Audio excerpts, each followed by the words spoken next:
Yankee baseball from Tiger Stadium in Detroit. I'm Phil Rizzuto along with Frank Messer and Bill White as the Yankees get ready for the third game of this four-game set.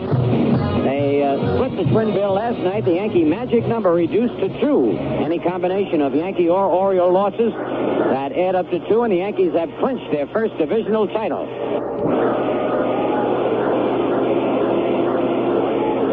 So it looks like a nice day here in the Motor City of Detroit.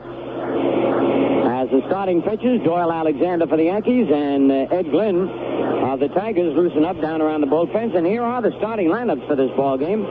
Mickey Rivers will lead off again and play center field. Seems like every time Mickey's in the ball game, the Yankees win, even though he still can't throw or swing with the authority that he had earlier in the year. Roy White will be in left field and bat second. The designated hitter hitting third, Thurman Munson. Lou Piniella will be in right field and bat cleanup. Otto Velez at first base, batting fifth. The third baseman batting sixth, Graig Nettles. Willie Randolph at second base hitting seventh. Catching and batting eighth, Fran Healy. And Fred Stanley will be the shortstop, batting ninth. For the Tigers, Phil Mankowski leads off at third base. Dan Meyer will be the first baseman and bat second. Rusty Staub in right field hitting third. Willie Horton will be the designated hitter, batting cleanup. In left field today and batting fifth, Ben Oglivie. Mickey Stanley will be in center field, batting sixth. Catching and batting seventh will be Bill Freehan. Chuck Scrivener will be the second baseman, batting eighth. And the shortstop, batting ninth, Mark Wagner. We're waiting for the umpires to make their appearance. And for the Tigers to run out on the field. And while we've got a moment, in case you missed some of the late scores last night, the Kansas City Royals won a big ball game in 14 innings. They beat the Texas Rangers 2-1. Meanwhile, the White Sox were defeating Oakland 4-2. So Kansas City's lead is now 6 games over Oakland with just 9 games to play. So Oakland really in a rough spot. They do play Kansas City the 3 final games of the year, but they've got to pick up 3 games somewhere along the line between now and then, or they will be eliminated. The Tigers and the Yankees split a doubleheader. Baltimore behind Wayne Garland picking up his 19th win of the year, shut out the Red Sox 3-0. Cleveland behind Dennis Eckersley, who had 10 strikeouts, shut out Milwaukee 2-0. In the National League, the Phillies split with Montreal, and the Pirates split with St. Louis, so the Phillies' lead remains at 6 games over the Pittsburgh Pirates. Their magic number is now 3. The Mets beat the Cubs 4-3 on a home run by Billy Baldwin in the 9th inning, his first of the year. So the Mets, who are mathematically eliminated from the pennant race, are 11 games behind and 5 behind Pittsburgh. San Diego, behind Randy Jones, who picked up his 22nd win of the year, defeated Atlanta 6-4. So Jones and Palmer each have 22 wins, for the most in the major leagues. Houston shellacked the Giants 14-5. Cesar Cedeno getting 4 base hits. And the Dodgers beat Cincinnati on a base hit by Ron Cey in the last inning, 7-6. So that's the way the action went yesterday and last night. And today, the Yankees will be trying to drop that magic number to 1. The Baltimore Orioles are playing tonight. So the Yankees will not know, even if they win today's game, whether they have won the divisional title until about 11:30 tonight. It'll be Boston with Louis Tiant, who has won 20 and lost 11 at Baltimore against Ross Grimsley, who has won 8 and lost 6. So, little change in the times of the teams playing. The Yankees will just have to sit around and wait. I remember one year when the Yankees won the pennant. Similar to this year, the Yankees won the ball game. They had to wait till that night game. And the Red Sox lost the game, and the Yankees did clinch the pennant. But it kind of takes the edge off a little bit. You take them where and how you can get them, but you like to do it right on the spur of the moment. The Yankees would like to win today, and Baltimore lose. Tomorrow they'll be facing the Bird, Mark Fidrich. And the rookie has been having a great year. Well, the umpires are out there. Larry McCoy will be calling balls and strikes. Bill Haller at first. Ron Luciano at second. And Al Clark over at third.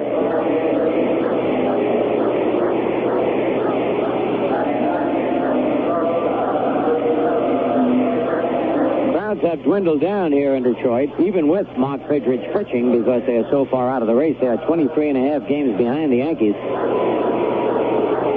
And they are in 5th place in the Eastern Division. Milwaukee bringing up the rear, 28 games behind. Had a big article in the paper here. They had taken a poll as to how Ralph Houck stood with the Tiger fans. It was kind of a disastrous poll for Tiger management because it was 9-1 against Ralph Houck, remaining as manager of the Tigers. But Tiger management feels Ralph Houck has done a good job handling the men, and especially Mark Fidrich, which is certainly a plus because Fidrich really saved the franchise this year.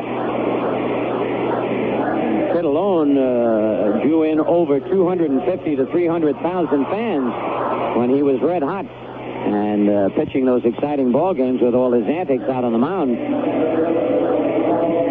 So the Tigers will end up drawing very, very well. As a matter of fact, they have drawn 1,454,206. So you know that they have had a good year financially. Also, Charlie Finley stuck his foot in his mouth again. He gave out the figures of what he had offered the 5 A's who are unsigned, and Jerry Kapstein, who represents Don Baylor, Joe Rudy, Raleigh Fingers, Gene Tennis, and Bert Campaneris, called off all further negotiations. So it looks like Finley will not have a chance to sign any of the 5 now.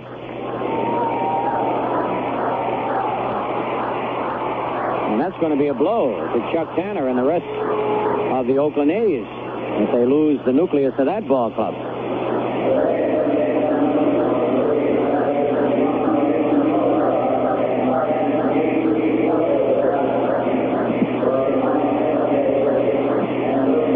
Right now, with the Tigers out on the field, we are going to have our national anthem.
Some say Shakey's is a state of mind. Like if things aren't going your way, and you go to Shakey's, and suddenly everything seems better. It's the Shakey's combination of family sharing and the greatest pizza to enjoy.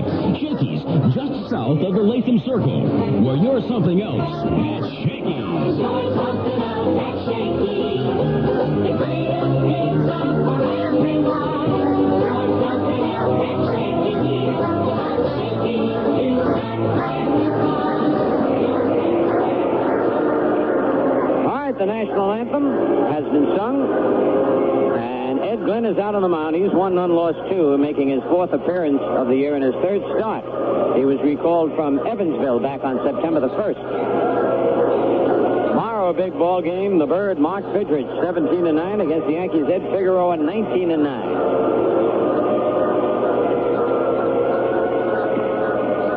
And I'd like to say right now, in the Tiger notes, not the Yankee notes, they have wished me a happy birthday. See how the Tigers remember? And I'd like to take this opportunity to thank my mom and dad. My dad has passed away, for making it possible for me to have enjoyed so many beautiful years with the Yankees.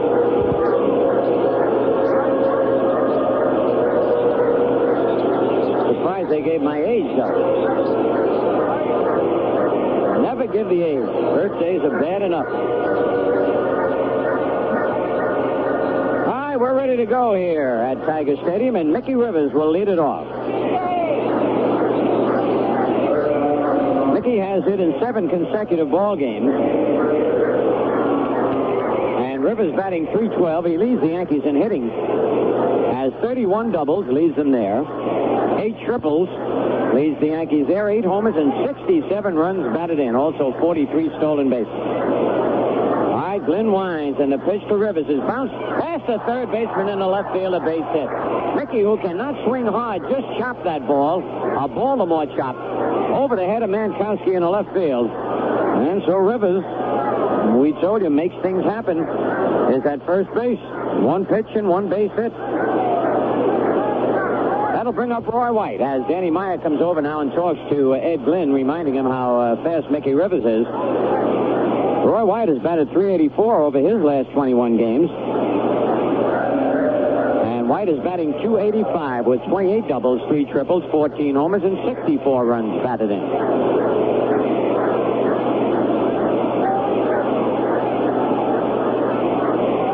The left-hander Glynn comes to the belt. And the pitch to White is bunted down third, but it kicks foul. White would have had himself a base hit if he'd kept it on the grass, but it just kicked foul. Rivers all the way down to second, has to turn around and hustle back.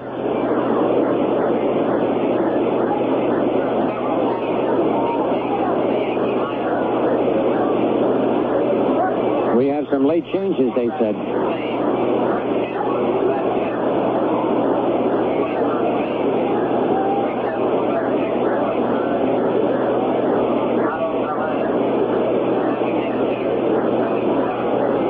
A stretch.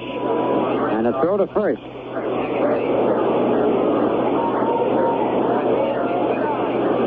So we'll give you those changes as we go along. Rivers leads away. And there he goes, and the ball is bounced base, hit to right. Rivers jumps over the ball, falls down, rounding second, touches the bag, and he's going to go to third anyway. How do you like that, Rivers? On a beautiful hit and run, Roy White sliced one between first and second.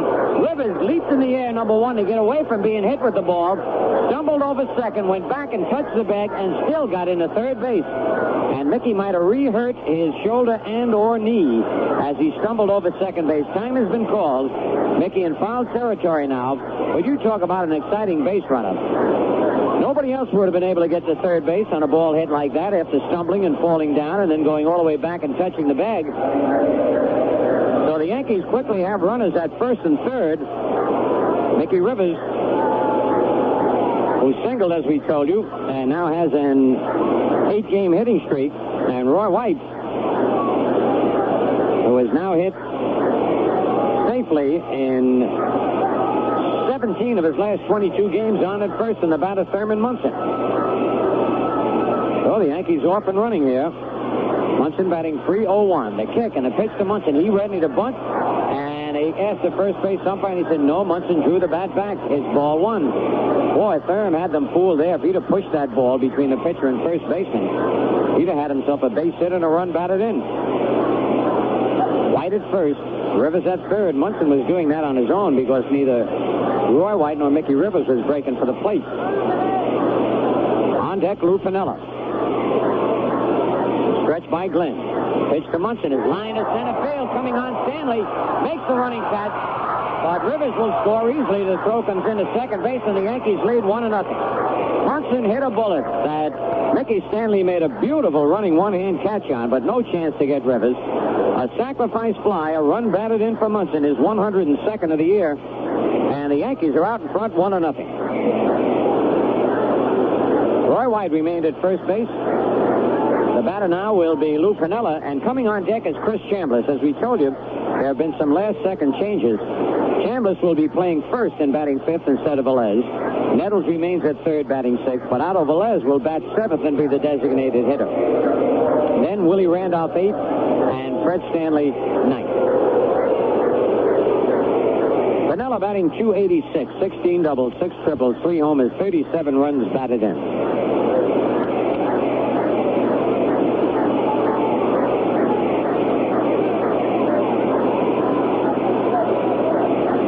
Roy White at first base with one out, and the Yanks in front 1-0. There goes White. The ball is taken. The throw to second. And not in time. He is safe. The throw by Freehan was to the shortstop side of the bag. It's a stolen base for Roy White. The throw was in time, but Scrivener had to reach over towards short, the backhander. By the time he came back, Roy White was in with a stolen base. And for Roy, that's his 31st stolen base of the year. Pitch to Piniella was a ball. Bill Freehan has lost a lot of speed on his throws, but he gets rid of the ball quickly. He sailed on him just a little bit. All right, Roy leads off second. The left-hander, Ed Glynn, comes set. And a ball fouled back off the screen, 1-1. Glynn is a blonde with his hair hanging well down from his baseball cap, as is Danny Meyer at first base. They've got some good young ball players on this Detroit club.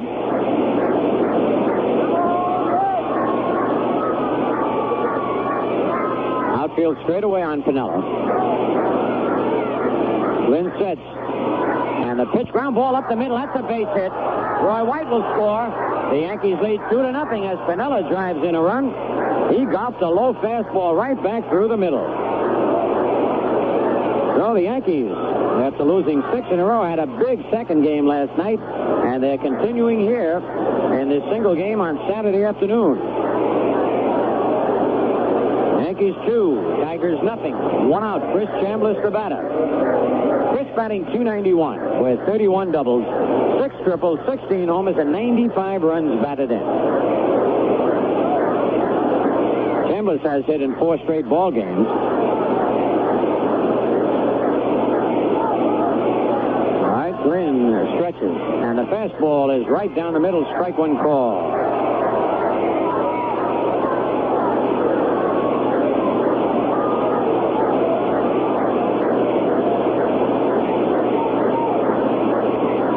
Gets the sign. Piniella leads away, and the pitch is lined to left field, right down the line. That's going to be extra bases. Foul ball by inches. Just missed the foul line. And while the runners come back, we'll pause for station identification on the New York Yankee home of Champions Radio Network. Carrying all New York Yankee baseball games. Your official Yankee baseball station. The all-new 3WD. WWWD. Schenectady. All right, Chambliss back in the batter's box. Piniella, who was all the way around the third, is back at first. The Yankees in front 2-0 here in the top of the first. Stretch by Glynn. And a curve fouled upstairs and out of play. And the ball ball bouncing around. The fan finally retrieves it. Bill Laxton is loosening up in the Tiger bullpen, another left-hander. 0-2, the count on Chambliss. The curve is high, 1 ball, 2 strikes.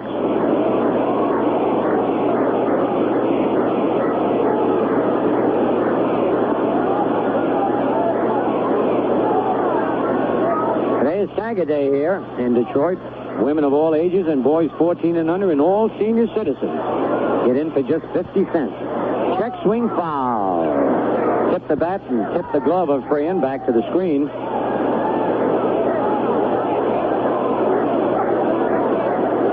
And 24 years ago today, Hal Newhouser won his 200th game. Man, I batted against Newhouser a lot. He was a classy left-hand pitcher. Fans cheering as the usher gave the ball to one of the young fans sitting down below. Glynn to the belt. And a curve lined up, base hit to center field for Chambliss. Piniella around second and then goes back. So the Yankees have their hitting shoes on here in the first inning, and Ralph Houck is running out to the mound. A line single for Chris Chambliss, the 4th Yankee hit of the ball game. Runners at first and second, and the batter Graig Nettles. So Houck having a chat with his young pitcher. Some of the fans getting on Ralph. We told you about that poll that they had here in Tigerland. This is Ralph's 3rd year managing the Tigers. First 2 years they finished last. And this year they are next to last. But they have had 8 key injuries this year. And I guess the toughest one of all was the loss of Aurelio Rodriguez, who was having a fine year at third base before hurting his knee. Not only as best glove man at third, but having a fine year batting. 50 runs batted in before he was injured over a month ago. All right, Graig Nettles the batter. Graig batting .246, 24 doubles, a triple, 30 homers, leading the American League in that department, and 85 runs batted in. Pitch to Graig is a baking ball, a little high, ball 1. On deck, Otto Velez.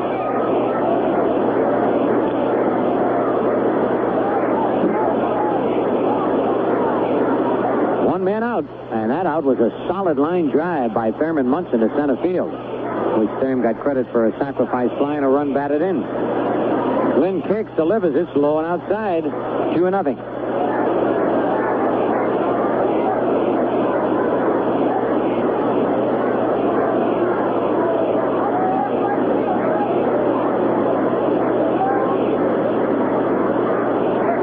Glynn gets the sign. And the pitch is popped up. Bill Freehan, the catcher, throwing the mask away. And in fair territory, one-hander, the infield fly rule was called by the plate umpire Larry McCoy as the wind brought it back just in front of the plate. And there are 2 out. And with 2 out, the batter, Otto Velez. Otto hitting .241, 6 doubles, 2 homers, and 6 runs batted in.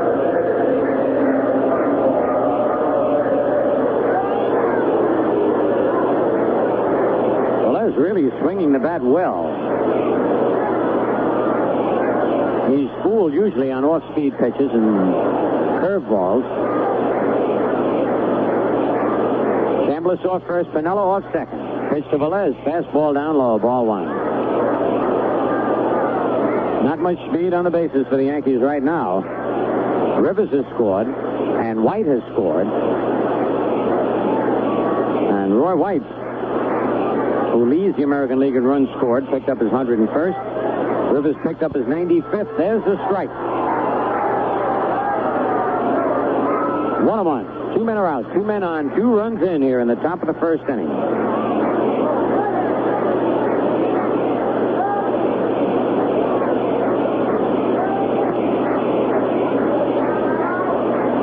Glynn kicks the pitch a little bit low, and it's 2-1.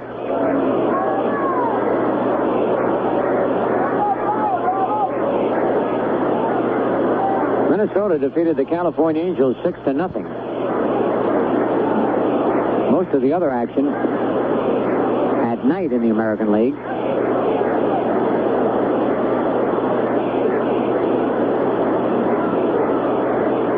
Ready for the 2-1 delivery. Curve foul back upstairs and out of play. 2 balls, 2 strikes. On deck, Willie Randolph. Yankees have leaders in all the top offensive departments. The home run leader is Nettles. The RBI leader is Lee May with 108. Munson now with 102 right behind him. Chambliss with 95. The run leaders, Roy White with 101. Carew 95 and Rivers 95. Low with the fastball. It's 3-2. And the runners will be going. The American League hit leaders, Brett with 206. He had 3 again last night. Carew has 191. Rivers now with 184. Munson with 182. And Chambliss with 182. So you can see why the Yankees are leading their division.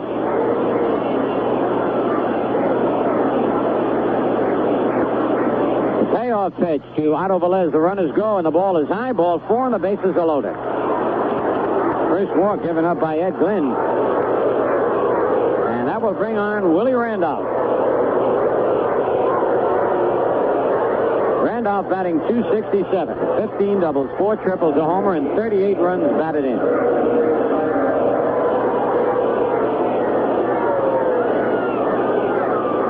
Willie Randolph has a 7-game hitting streak going. On deck, Fred Stanley.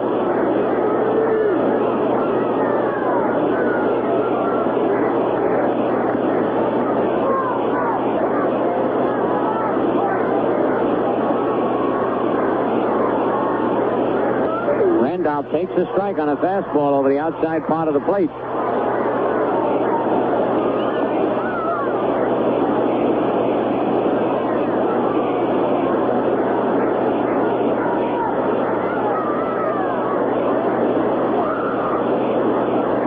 Again, the stretch.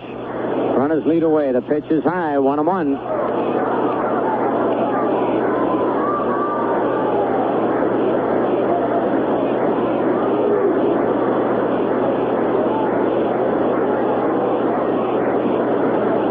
Velez at first, Chambliss at second. Piniella at third. Yankees leading 2-0. And the pitch is lined up, base hit to left center. That'll score 2 more. And Velez will go to third. The Yankees lead 4-0. And that could be all. The throw gets by the pitcher, backed up by the first baseman, Danny Meyer. Here comes Ralph Houck, and that's going to be all for Ed Glynn. As Willie Randolph has now hit in 8 consecutive ball games. Gets 2 more RBIs. Piniella and Chambliss score. And the Yankees quickly out in front, 4-0. And right now, the new pitcher is making his way to the mound.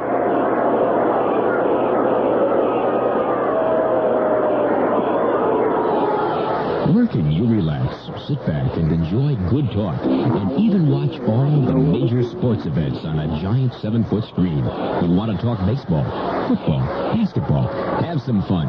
And man, that 7-foot TV screen really brings you right to the heart of the action. Well, I know a place. It's Delorie's Restaurant and Bar, right here in Schenectady, located at 2518 Broadway. Yes, sir. They're the #1 sports bar in the area. A really great place. All legal beverages mixed the way you like them. And hey, their steaks and sausage sandwiches are their specialty. Open all the time, 7 days a week. Just stop by and say hi to Chuck Delory. He's a personal friend of mine. Delorie's Restaurant and Bar, located 2518 Broadway. And don't forget now, it's a 7-foot screen.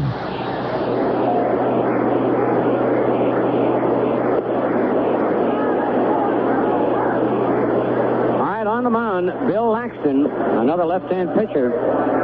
He's 6'2", 190 pounds, from Haddonfield, New Jersey.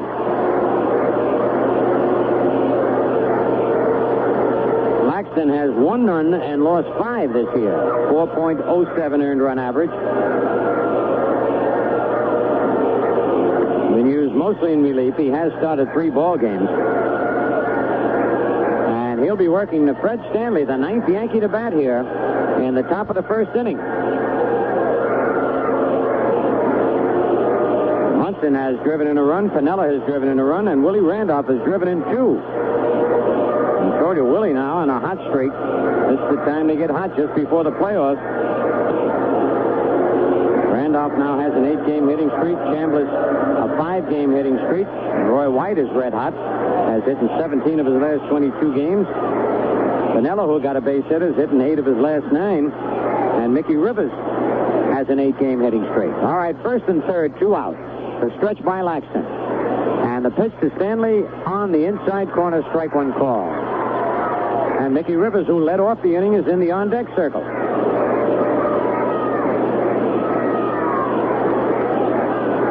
Randolph leads off first. Velez off third.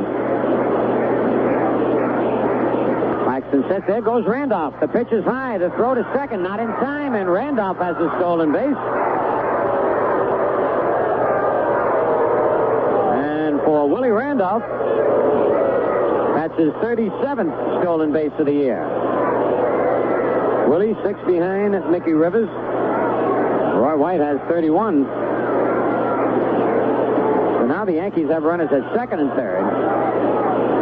Looks like Willie might have got a little strawberry on that slide. A strawberry is when you slide a little too hard, and the top layer of skin comes off, and it's all red. There's a base hit to left field. That's going to score 2 more runs. The throw to the plate will not be in time, and the Yankees lead 6-0. Unbelievable. A line single to left field by Fred Stanley, 2 RBIs. Scoring Velez and Randolph, all 6 runs are charged to the starter, Ed Glynn. So his record is complete, 2/3 of an inning. Allowing 5 hits, walking 1, striking out nobody, and allowing 6 runs. And Mickey Rivers with a chance to get 2 hits in 1 inning. Mickey single to left and scored in the top of this inning. Laxton sets. Pitch to Rivers. Oh, you can see the shoulder hurting him. He swung, fouled it off. The bat slipped right out of his hands, went all the way back to the backstop. And I tell you, Mickey ought to just go up there and either bunt or just half swing at the ball so he doesn't re-injure that shoulder. Every time he swings, he reaches up to the left shoulder. He got that when he crashed into Dwayne Kuiper at second base in Cleveland. Stanley leads away. Pitch to Rivers. A swing and a foul back over our heads and out of play. 0-2.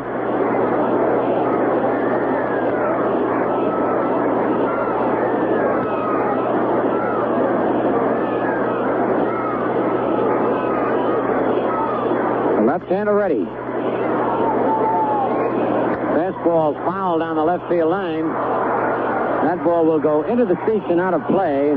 Mankowski gave it a long chase, but couldn't reach in far enough. 6 runs on 6 hits for the Yankees here in the top of the first.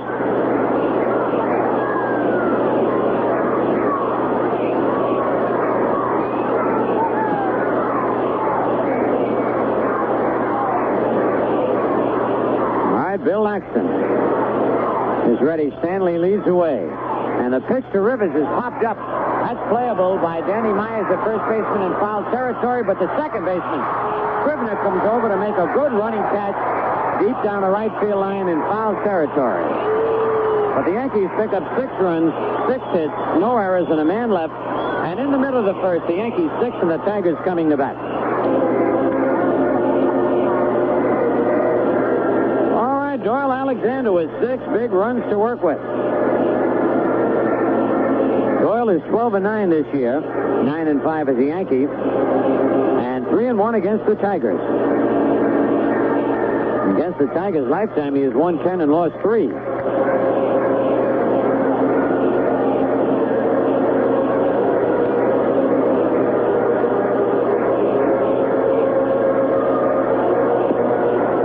Oh, Alexander will be working to Phil Mankowski, Danny Myers, and Rusty Staub.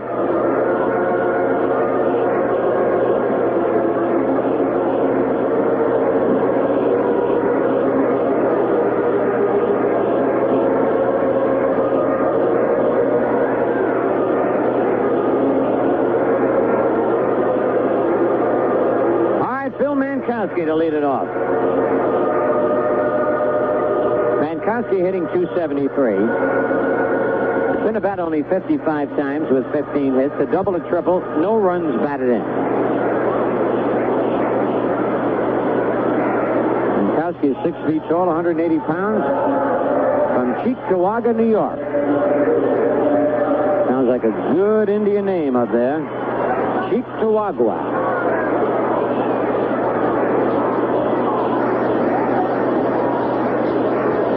Mankowski, a left-hand batter. Alexander winds, and that ball hit in the right field, in for a base hit on the first pitch. He reached out for a fastball away from him, didn't hit it hard, and it landed between Randolph and Piniella. So this is one day that Doyle Alexander will not keep the fans in suspense with a possible no-hitter. And the batter, Danny Meyer.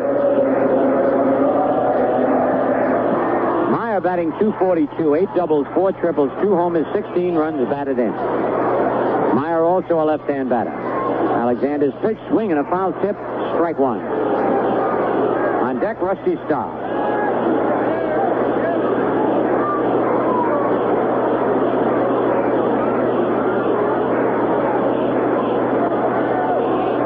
Changeup low and outside. 1-1.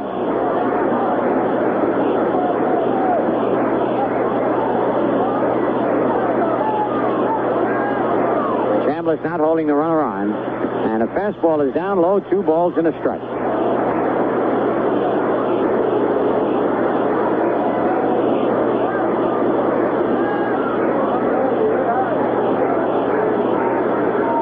The 2-1 pitch, ground ball, base hit, right field. Randolph dove for it, couldn't come up with it. Mankowski holds at second. So back-to-back singles by Mankowski and Meyer.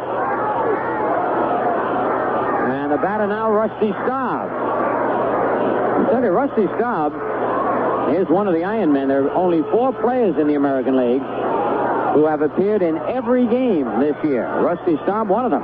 Buddy Bell of the Indians, John Mayberry of Kansas City, and Robin Yount, the other 3. For Rusty the batter, first and second, nobody out. Staub batting .297. Pitch to Staub, almost a wild pitch, backhanded by Munson, ball 1. Rusty has 26 doubles, 3 triples, 14 homers, 5 of them against Yankee pitching, and 3 off Kenny Holtzman this year. And he has 88 runs batted in to lead the Tigers in that department.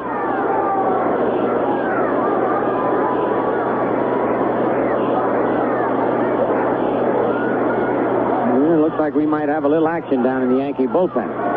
Tigers have first and second, nobody out. Stretch by Alexander. And the pitch, throw to second base. A little high, and getting back is Mankowski. Munson figured that the youngsters might get a little gay and take a big lead and try to pick him off second, but his throw sailed high. Ron Guidry getting up quickly in the Yankee bullpen. Now he's going back. The changeup high and outside, way out of the strike zone, 2-1. No, Guidry's going to loosen up.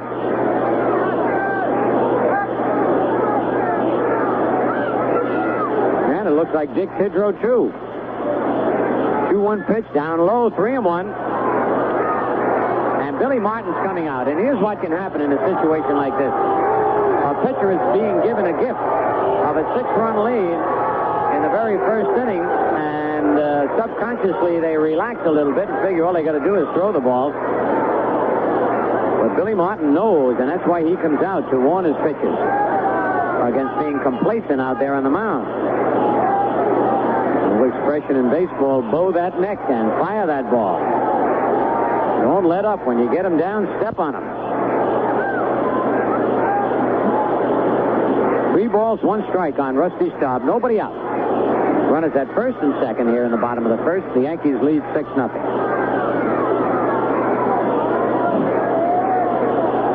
The kick and the pitch is high, ball 4, and the bases are loaded.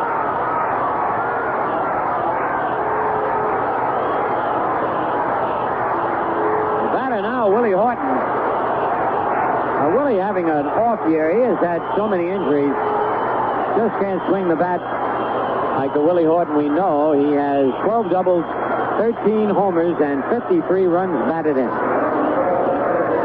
Normally, Willie Horton leads this club in RBIs every year.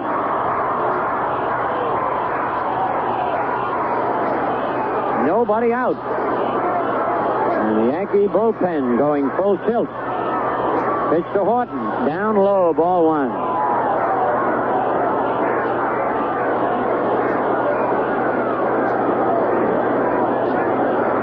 All three Tigers lead away. Pitch down low, ball two. 2-0. Now it looks like Alexander's aiming the ball. He takes time now. Tries to compose himself out on the mound. Kicks around in the dirt.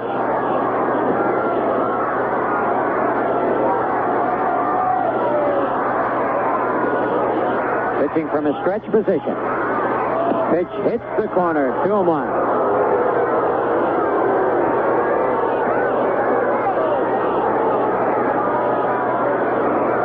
Ben Oglivie on deck. Here's the 2-1 pitch. Swing and a foul upstairs and out of play.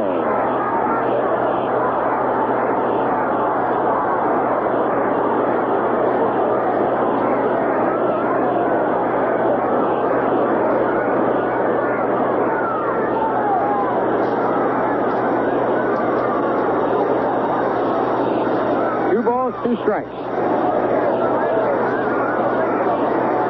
The 2-2 pitch. Foul. That's out of play down the right field line. Back into the upper deck.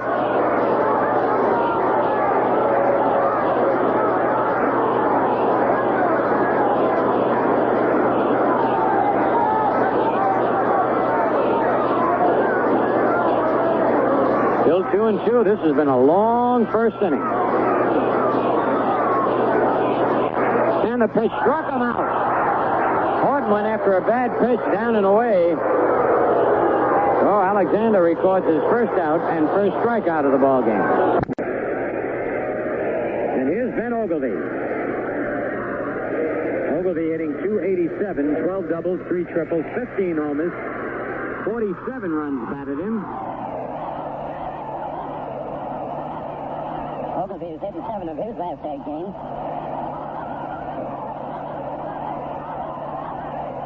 Pitch to Oglivie, down low, ball one. On deck, Mickey Stanley. Oglivie stands deep in his box with his feet close together. 1-0 pitch, ground ball short, could be two. Stanley to Randolph, one, back to first. Double play, and the Yankees get out of the bases loaded. Nobody out jammed. A 6-4-3 double play. No runs, 2 hits, no errors, and 2 men left. And at the end of 1 full inning, the Yankees 6, the Tigers nothing. Happy birthday to the scooter, and I really appreciate that. My old roomie. And I said it, they got to feel happy now. Magic number is 2. They lead 6-0 here. They got out of the bases loaded, nobody out jammed. And the batter will be Roy White. Roy single right field. Stole his 31st base of the year and scored in the first inning. And he scored for the 101st time this year. That's a lot of times crossing home plate.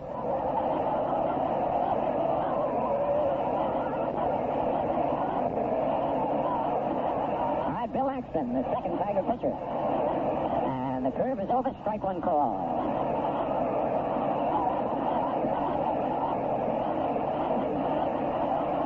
Axton lines again, and the pitch high and outside, 1-1.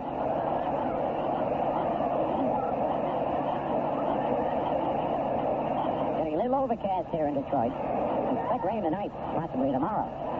Line drive, another base hit for Roy White. Man, has he got the stroke now. I said it's really great to see the Yankees all exploding now with the playoffs coming up. Roy White now 2 for 2. The Yankees' 7th hit of the ball game. Here's Thurman Munson, who lined hard to center field his first time up.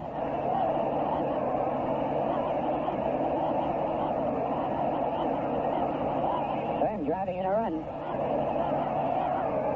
His 102nd RBI of the year. Jason just 6 behind Lee May, who leads the American League. Pitch to Munson, high and away, ball one.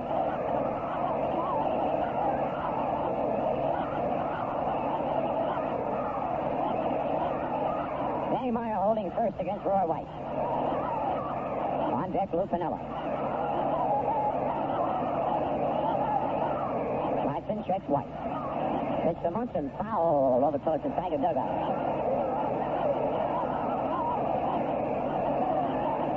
We have a man who has a lot of responsibility. Sitting next to us, Bill Kane, the Yankees traveling secretary.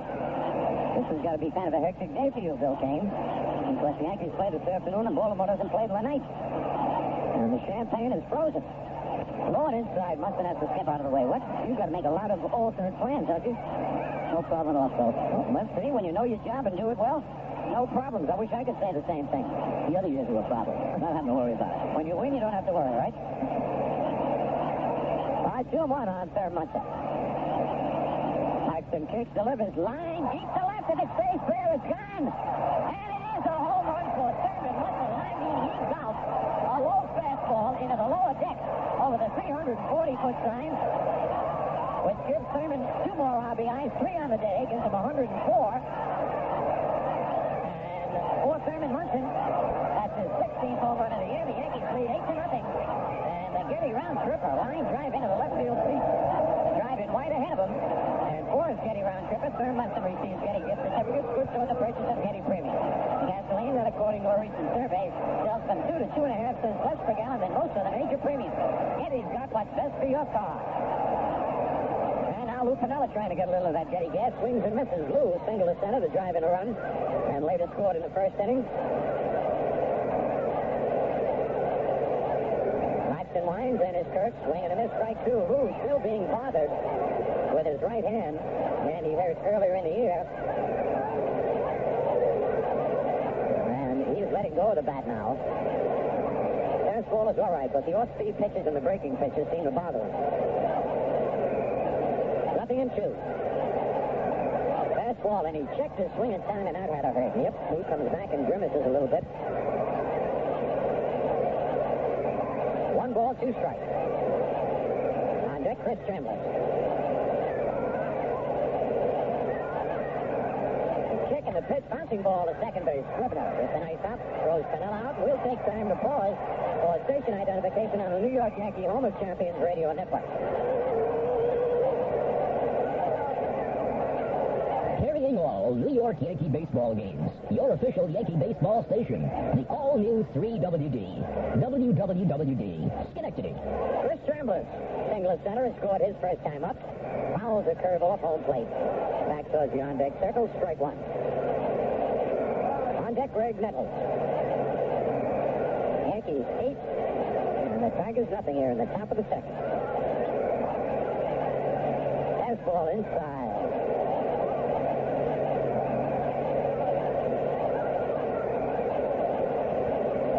The 1-1 pitch hit his bat. Boy, he was trying to get out of the way, and that shot into the stands. I just hope it didn't hit anybody. Chambliss trying to get out of the way of a high-type fastball. Sliced right off the bat into the lower box seat. Here's the 1-2 pitch. Low and away, 2-2. 1 out, nobody on. 2-2 pitch, ground ball to his right, Scrivener. He's got it near the bag, throws to first just in time to get Chambliss. Good play by Scrivener, though the ball was not hit hard. He was moving, fielded the ball right by the bag.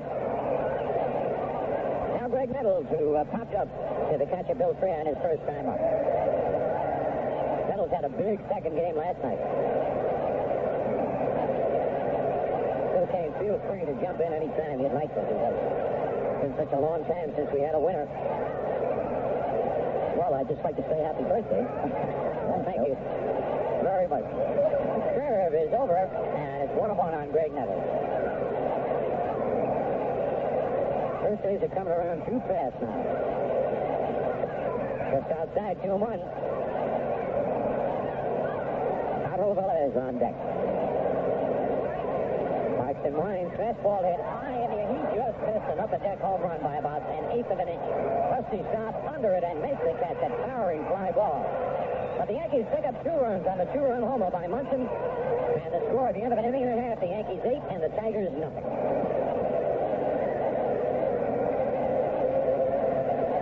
Mickey Stanley to lead it off.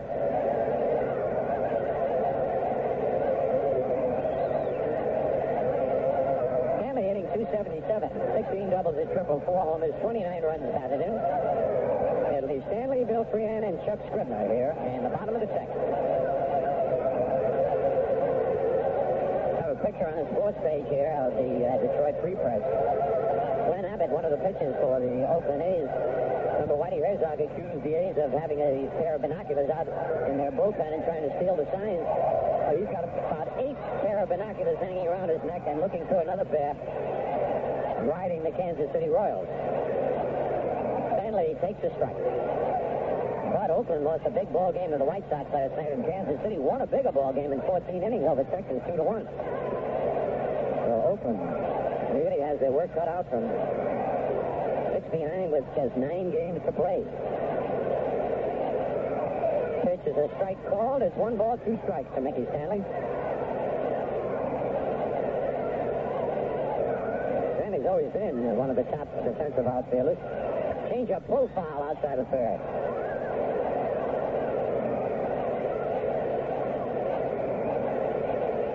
Had that outstanding year when Mayo Smith inserted him as shortstop in the World Series that the Tigers won. Just missed the outside corner.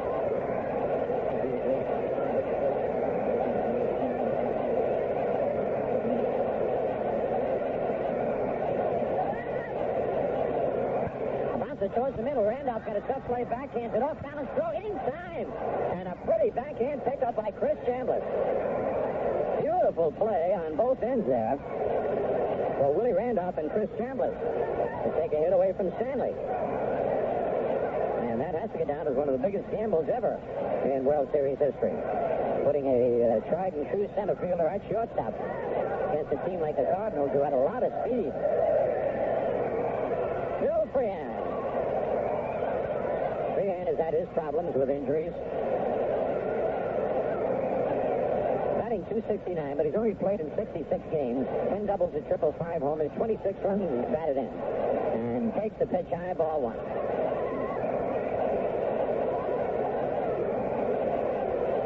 Doyle Alexander got in the jam in the first inning. But the defense pulled him out of it. Deep to left field, Roy White digging. And one hands it on the run of the warning track in front of the 340-foot sign. Roy White looking better and better. He's always looked real good, but this year he's really had an outstanding year. The veteran of the Yankee ball team, Roy White. So there are 2 out, and the batter, Chuck Scrivener. Kid, normally a shortstop, has been inserted at second base with all the injuries that the Tigers have had. He's batting .216, 5 doubles, a triple, a homer, 12 runs batted in. Right-hand batter. Alexander's pitch, foul tip. It's 1-1.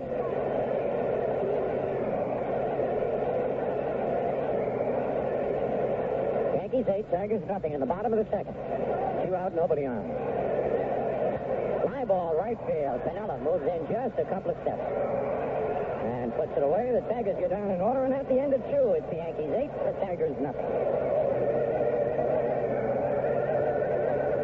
Otto Velez will lead off for the Yankees in the top of the third. Otto walked and scored in the first inning when the Yankees picked up 6 big runs.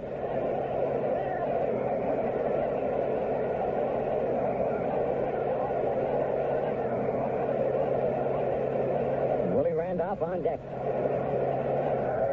Delivers to Velez, swing and a miss, strike 1. Oh, when Otto takes that stride, the left foot is completely out of the batter's box.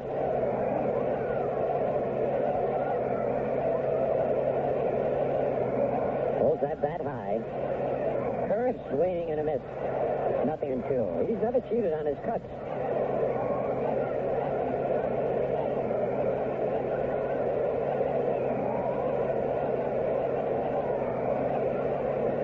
Two-strike pitch, fastball is high, 1-2.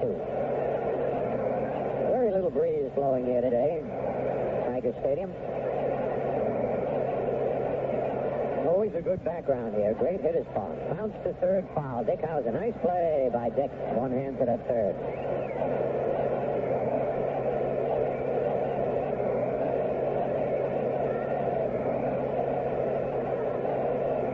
Second game last night, this ball game.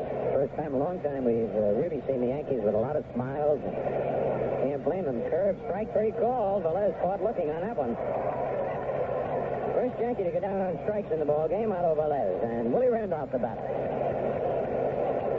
Willie came through with a clutch 2-out single to drive in 2 runs, and then later stole the base in the first inning and scored.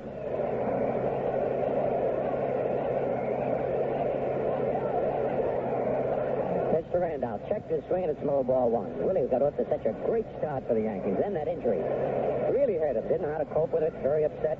Now, in the last 2 or 3 weeks, he's playing like he did early in the year. Next pitch is a called strike. It's 1-1. Playing that bat with more authority. Checks his swing, and it's high. 2-1. On deck, one of the big surprises, Fred Stanley for the Yankees. Very pleasant surprise. High with a curve, 3-1.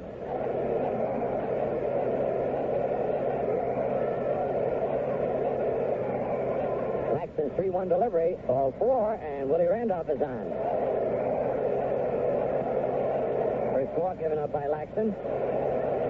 It'll bring up Fred Stanley, who also had a clutch 2-out single in the first inning to drive in 2 runs.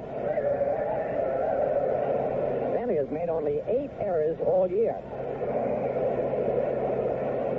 And hitting a lot better than people thought he would hit. Randolph leading away. The pitch to Stanley popped up. Might be playable. Freehan back, reaching in and makes the catch, leaning against the railing in front of the lower box seat. Good play. There was a little baby there with the mother who sang the national anthem holding him, and she got a little scared, thought that Freehan was going to climb all over. The youngster was about 2 years old. But no damage done, and there are 2 outs. Mickey Ribbons was up twice in the first inning. He singled to start the rally and scored, and then popped to second base.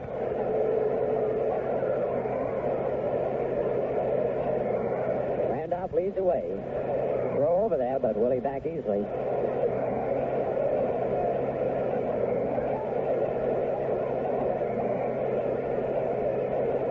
Rivers crouching at the plate, waving that bat around. Another throw to first base. Ooh, that was a good throw, but it was dropped by Danny Meyer.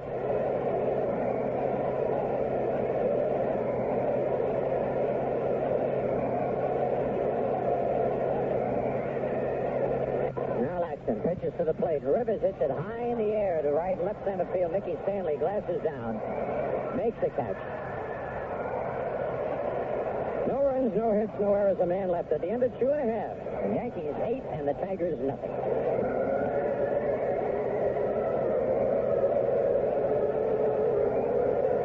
For the Tigers, Mark Wagner.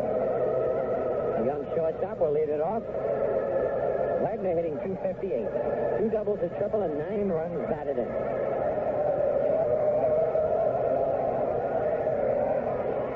Wagner has a 5-game hitting streak going for the Tigers.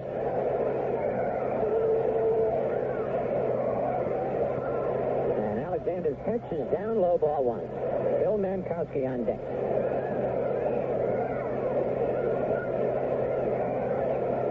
Doyle winds his pitch low and outside, 2-0.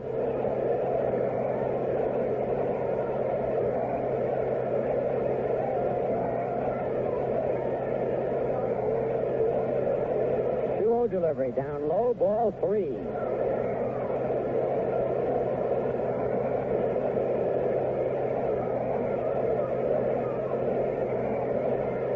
The 3-0 pitch taken right down the middle, 3-1. Taken all the way. Rivers playing a very shallow center field, as he normally does. There's another strike, 3-2. We'll have to see Mickey take off after a ball hit over his head. The payoff pitch bounced to his left. Nettles, nice play. Wheels, throws, they got him. Beautiful play by Graig Nettles. Nettles has had an outstanding year for the Yankees at third base and home run wise. That brings up Mankowski, who singled his first time up.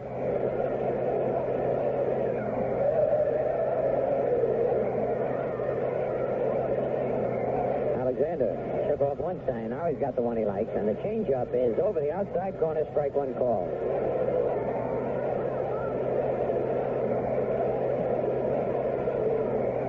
Breaking ball bounced to second. Randolph gets a nice big hop. Flips to Chambliss, 2 away.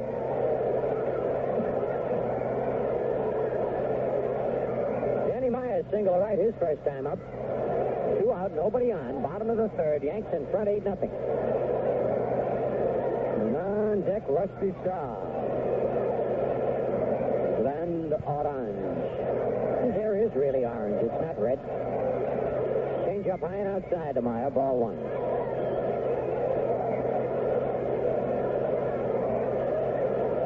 Fastball foul down the left field line. That'll be out of play. Back into the seats.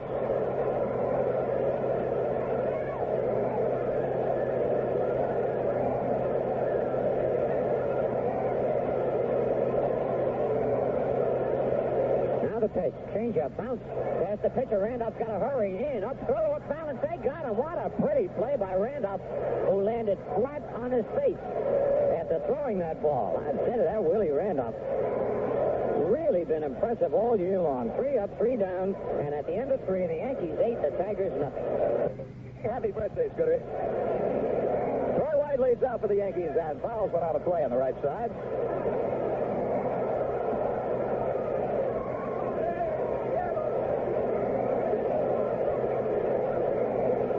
For 2, and he scored 2 runs. Batting right against the southpaw Laxton, and the next pitch. Hit his bat and foul back off the box seat railing. Roy White in the first inning, after Rivers had led off with a single, got a base hit to right field on a hit and run play, sending Rivers around to third, and that started it all off for the Yankees. Before the dust had died, the Yankees had 6 runs in the bank. Laxton comes in with a curve, and strike 3 is called.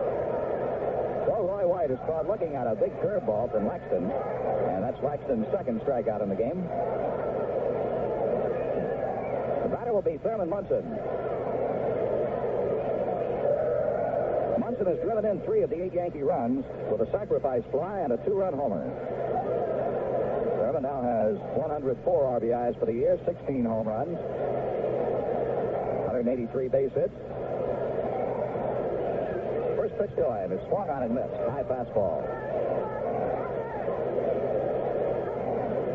Lou Piniella is on deck. Laxton rocks and deals. A curve is cut out and missed. No balls, 2 strikes. Shortstop Wagner plays Munson well over in the hole. The outfield shades him toward left. Rusty Staub gives him the right field corner. The 0-2 pitch. He missed with a curveball. 1 ball and 2 strikes. Laxton relieved Ed Glynn in the first inning. Ball is hit in the air to right center field. Center fielder Stanley calls for it, and he makes the catch, 2 down.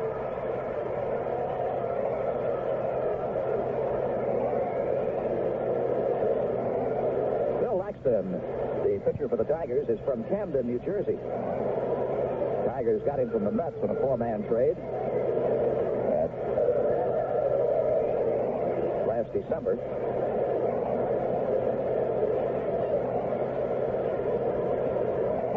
Lou Piniella fouls the first pitch back off the screen. Strike 1. Piniella is 1 for 2. He has batted in a run and scored a run. The Yankees really came out with a vengeance in this ball game. 1-strike pitch. Curveball is ripped foul outside of third. No balls and 2 strikes on Lou Piniella.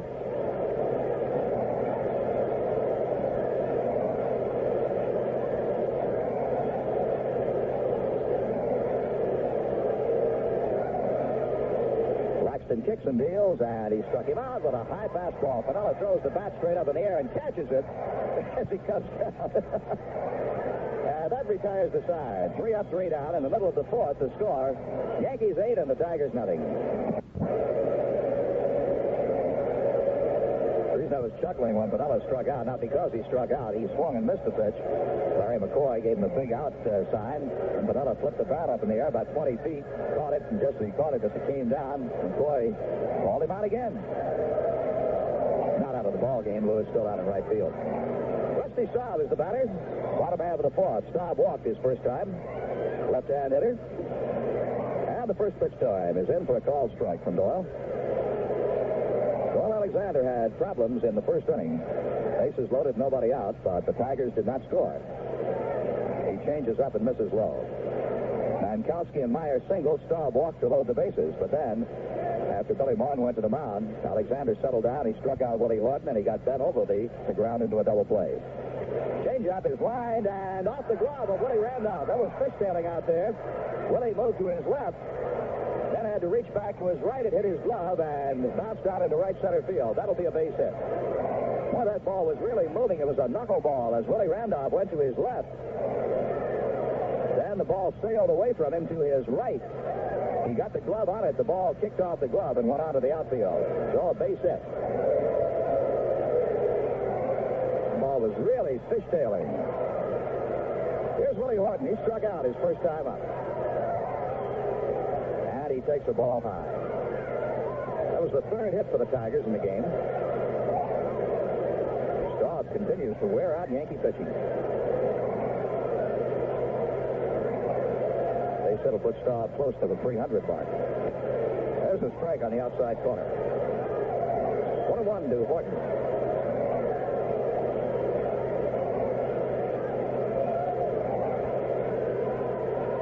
Really strong right-hand batter. Alexander's next pitch, foul back, and we'll pause for station identification on the New York Yankee Home of Champions radio network.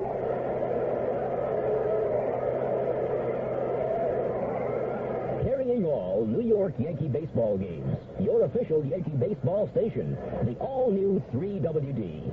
WWWD, Schenectady. Pitch to Horton, the curve is lined to left center field. That'll be a base hit. Staub holds up at second as Mickey Rivers throws back in, and Mickey had a fairly strong throw there. You don't expect him to do much throwing with a sore shoulder, but he got that ball perfectly to the cutoff man, Fred Stanley, who ran out to meet it. So balls that Rivers will catch or field. In left center field, Stanley will run out, and in right center field, Willie Randolph will run out. Then Oglivie's the batter with runners at first and second, nobody out. Alexander's pitch to it is hit deep to right field. Lou Piniella goes toward the corner, looking up and makes the catch in foul territory. Strong throw from Piniella in toward third base, but not in time to get Staub, who tags up and moves up a base. Piniella caught that ball in foul territory in the dead right field corner.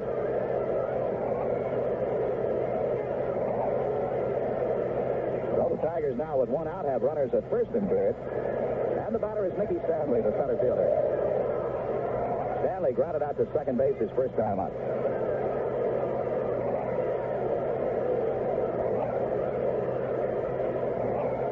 Alexander drops the hands to the belt, and here's the pitch. In the dirt, gets through Munson, and here comes Staub in to score. Horton goes to second.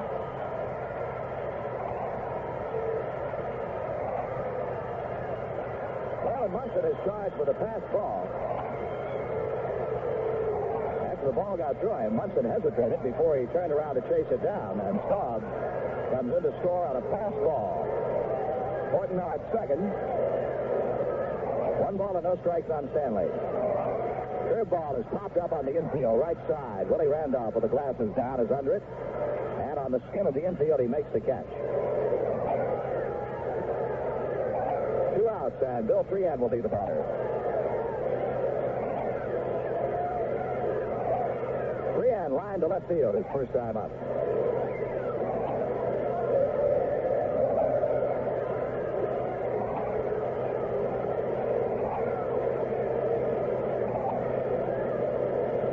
Yankees lead 8-1.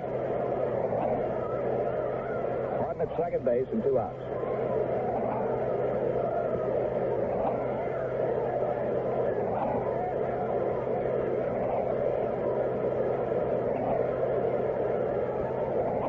Alexander's first pitch to Freehan. Looked like a slider. It got the outside corner for a strike.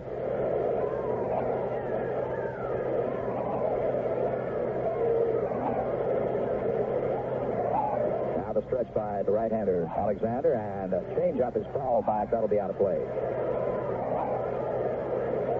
And the original starting lineup, Thurman Munson was not going to catch. He was going to be the designated hitter with Healy catching. And Otto Velez playing first base. But then Billy Martin changed. He put Chambliss at first. Scratched Healy, made Velez the DH, and Munson the catcher. 2-strike pitch. 3, and it's a half-swing ground to shortstop. Fred Stanley throws to first and gets in. The ball was juggled for just a second by Chris Chambliss, but he found the handle in time. 1 run scores on 2 hits, a fastball, and a man left. At the end of 4, it's the Yankees 8 and the Tigers 1. We go to the 5th inning here at Tiger Stadium, and before Chris Chambliss steps in, we'll remind you that the Yankees will say thanks to more than 2 million fans on Saturday afternoon, October 2nd, when they play the Cleveland Indians at the stadium. And a gift for everybody going into the ballpark. A canvas tote bag with the Yankee insignia on it. Davy Ruth and Butterfinger on the other side, one of our fine radio sponsors. That'll be Saturday, October 2nd. First pitch to Chambliss. Bouncing ball, first base side, fair ball, and past Meyer. Base hit, extra bases. Chambliss stutter steps around first, goes on to second. Ball gets away from Staub. Chambliss on his way to third, and he'll be in standing up at third base. They may charge Staub with an error and give Chambliss a double. We'll see. Chris gets his second base hit in the ball game. A double for Chambliss, and an error will be charged to Staub, allowing Chambliss to go to third.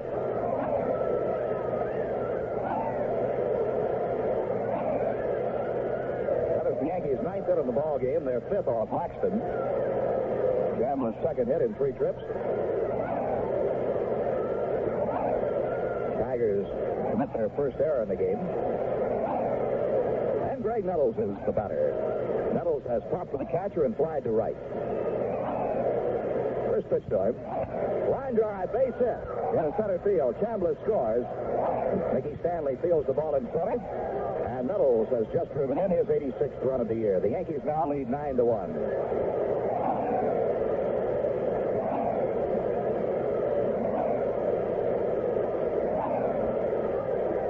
Otto Velez will step in with Nettles at first.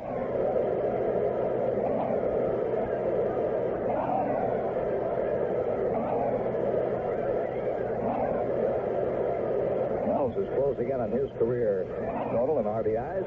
He had 91 last year. He has 86 now. Velez takes a low curve, ball 1. Otto has walked and scored and been called out on strikes. Lefty Laxton deals again, and he's high this time. 2 balls and no strikes.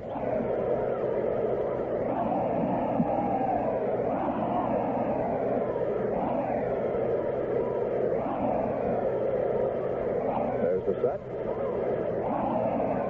And the pitch. Inside. Ball 3. Tigers have right-hander Steve Grilly, young man from Brooklyn, warming up in their bullpen.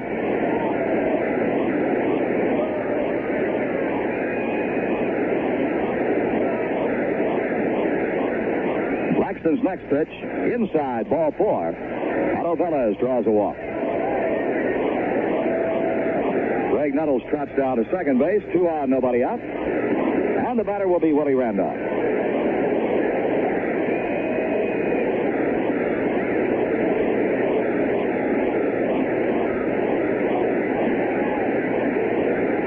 In the first inning, Randolph singled to drive in 2 runs. He then stole second base and scored a run himself. In the third inning, he walked, so Willie is 1 for 1. Nettles and Velez lead away from second and first. Infield plays Randolph up the middle. And Laxton's first pitch. Fastball is popped up on the right side. Second baseman Scrivener gets under it and makes the catch. Laxton got Willie Randolph right in on the fist and popped him up. Here's Fred Stanley. He had a big hit in the first inning to drive in 2 runs. Lined a single to left field. In the third inning, he fouled out to Bill Freehan, who reached into the seats to make the catch. Tigers play him up the middle. Outfield is spread out, and the pitch.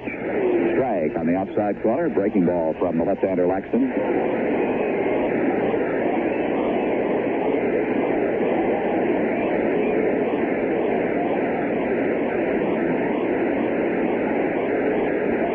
off the kick. The pitch coming. Curveball is pulled foul past third base coach Dick Hauser. No balls and 2 strikes. The Baltimore Orioles play a night game in Baltimore. They'll be playing the Boston Red Sox, and Louis Tiant, 20-game winner for Boston, is scheduled to start for the Red Sox. Ross Grimsley is the scheduled starter for Baltimore. 0-2 pitch to Stanley. In the dirt and blocked nicely by Freehan. He blocked it with his chest. 1 ball and 2 strikes.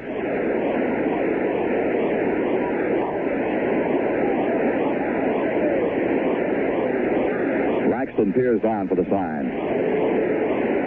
Checks Nettles over the left shoulder and delivers. Inside a fastball. 2-2. Mickey Rivers is on deck.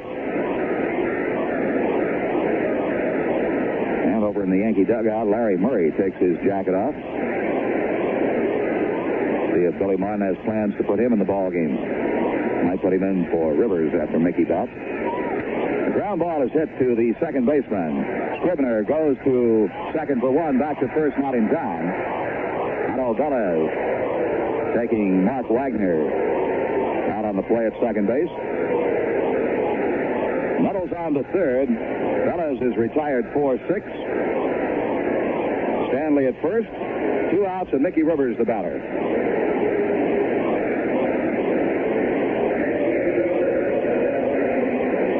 Man is 1 for 3 with a run scored. He started the ball in the first inning with a single. Now, Rivers missed 9 starts in a row after getting hurt in Cleveland, and the Yankees lost 6 of those 9 games. He means a lot when he's in the lineup. Left-hand batter, runners first and third, and the pitch is low, ball 1.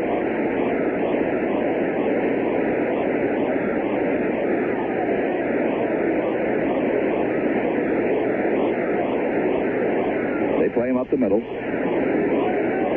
Laxton's next pitch is hit in the air to right field. Rusty Staub flips the glasses down and one-hands it to retire the side. The Yankees pick up 1 run on 2 hits and leave 2 men on. In the middle of the 5th, the score is New York 9 and the Tigers 1.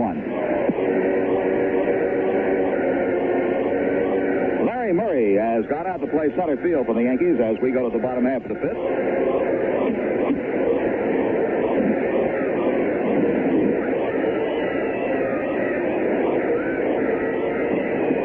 Scrivener will lead off for the Detroit Tigers.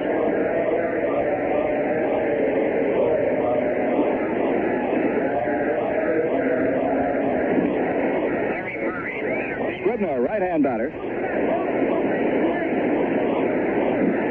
And the first pitch to him comes in low.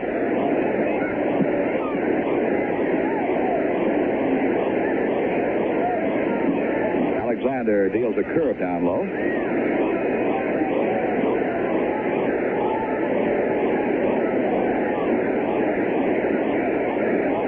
Fly to right his first time up. And it's a ball, says Larry McCoy. Munson held it there for him to take a second look. Doyle Alexander quite upset.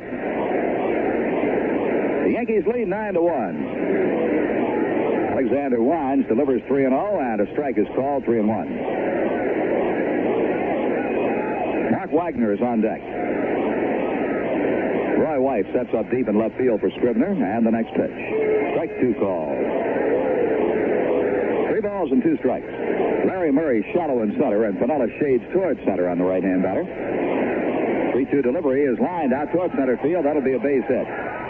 Larry Murray slipped as he tried to stop and field the ball on a short hop. In a wet spot there in the outfield, but still made the play down on one knee. So Scrivener is on with a leadoff single. Base hit number 5 for the Tigers, and here is Mark Wagner. Wagner, the shortstop, grounded out to Nettles his first time up. He takes a fastball over, strike 1. Phil Mankowski is on deck.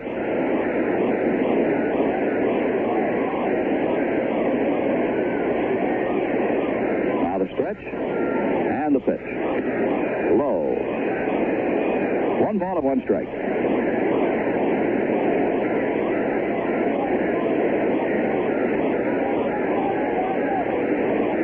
on, nobody out. Alexander delivers, and the pitch is lined out toward right center field. That's going to be a tweener, and it will roll to the wall. 1 run will score. Wagner around second base is going for a triple, and he will make it. 3 base hit. He lined that one up the gap between Larry Murray in center and Lou Piniella in right.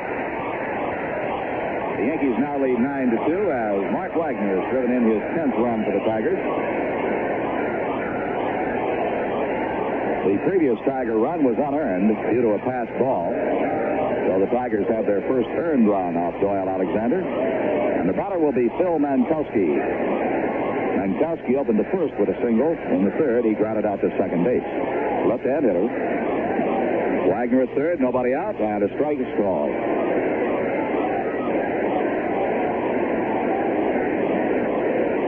Dan Meyer is on deck.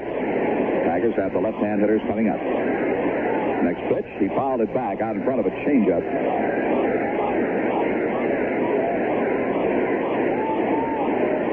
No balls and 2 strikes.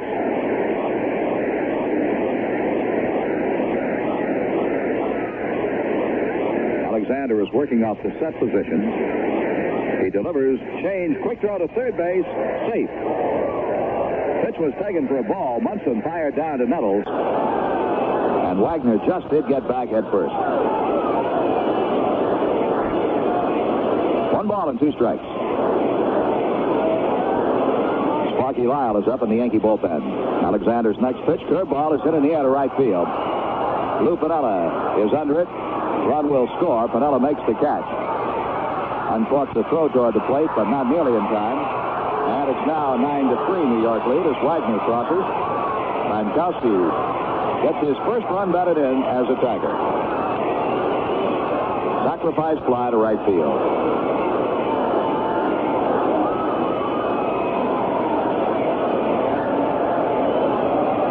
Now Dan Meyer with 1 out and nobody on. Meyer's a left-hand hitter. Alexander's change is bunted down the third base line. He may beat it out. Barehand pickup by Nettles. Throw to first. He's out. After the play, Chambliss dropped the ball, but Meyer is out on a fine fielding play by Graig Nettles, who barehanded his bunt. And on the dead run, threw him out. An excellent play by Nettles.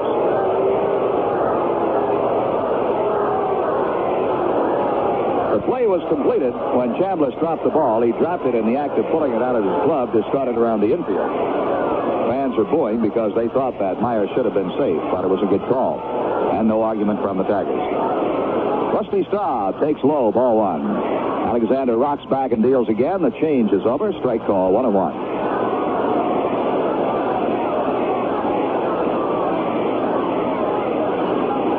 Now the windup, the kick and the pitch. Curveball comes in high. Slow curve. 2 balls and 1 strike. 1 game is over in the American League. This morning, Minnesota shut out California 6-0. A little early for the Angels. Fastball is low to Staub. All the rest of the American League games are tonight. Oakland at Chicago, Kansas City at Texas, Milwaukee, Cleveland, and Boston at Baltimore. Pitch to Staub, taken for a strike, and the count goes 3-2. Rusty has walked and singled. He has scored a run in the game. 3-2 count on him. Alexander delivers, and Staub walks on a low fastball. The second walk given up by Doyle Alexander, both of them going to Rusty Staub. And now Willie Horton. 2 out, Staub at first. Well, the magic number for Kansas City is now down to 3. Kansas City won its ball game last night in 14 innings. Hal McRae drove in the winning run over Texas.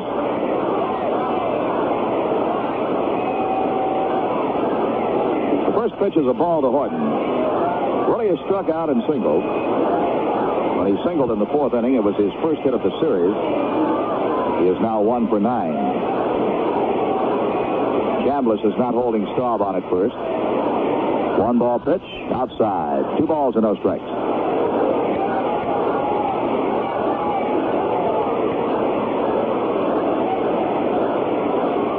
They play Horton well around to the left side as a pull hitter. Pinella gives him right field as he plays well over in right center. And the ball is hit right in the direction of Pinella. He backs off and makes the catch. He was positioned perfectly. Horton lined it, but right at Lou Piniella. 2 runs cross on 2 hits. There's a man left. At the end of 5, it's the Yankees 9 and the Tigers 3.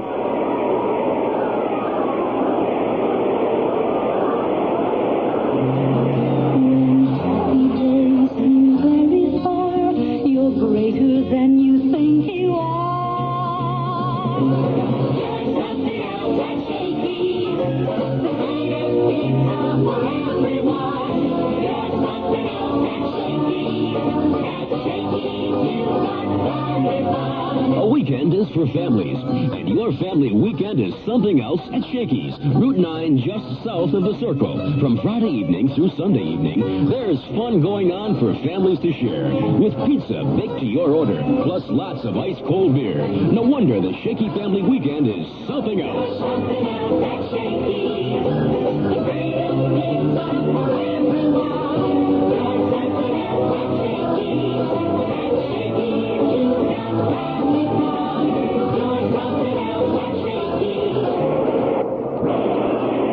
Roy White is the batter, and he takes the first pitch high for a ball. Laxton comes back again and gets the outside corner. Roy singled his first 2 times up, then was called out on strikes. He has scored 2 runs and stolen a base.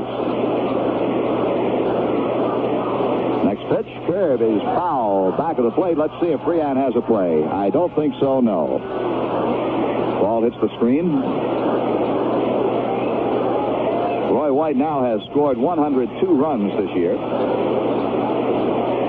He leads the American League. Rod Carew was second with 95. Quinn scored 6th in a morning game, so Carew may have added to his total in that one. 1-2 pitch to White. High.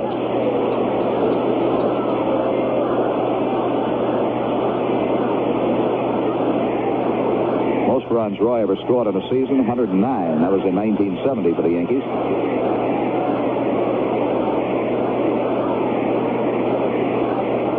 That year, Roy came to bat 609 times. 3-2 pitch now to him. And he fouls this one behind the plate, and I think Freehan will have a play on it. The catcher sets up and makes the catch. Roy White this year has been to bat 614 times now. 1 out, and the batter will be Thurman Munson.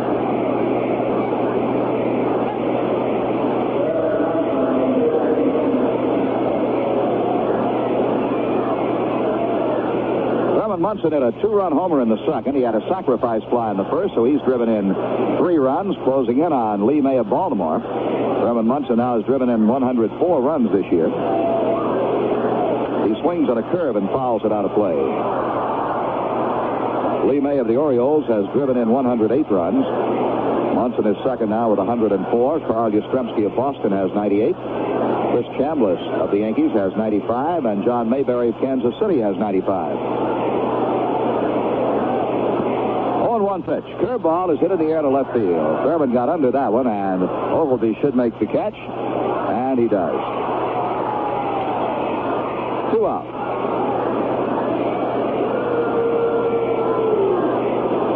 The batter will be Lou Piniella. We just lost an umpire. Ron Luciano went out to watch that catch, and now he's gone way out in center field. Out there chatting with center fielder Mickey Stanley. So the Tigers have 2 center fielders, Luciano and Stanley. The way Stanley plays center field, he doesn't need any help. The way Luciano runs, Stanley wouldn't get any help. Piniella swings and misses. Strike 1. Lou is 1 for 3. He's driven in a run and scored a run. The Yankees are on top 9-3 here in the top half of the 6th inning.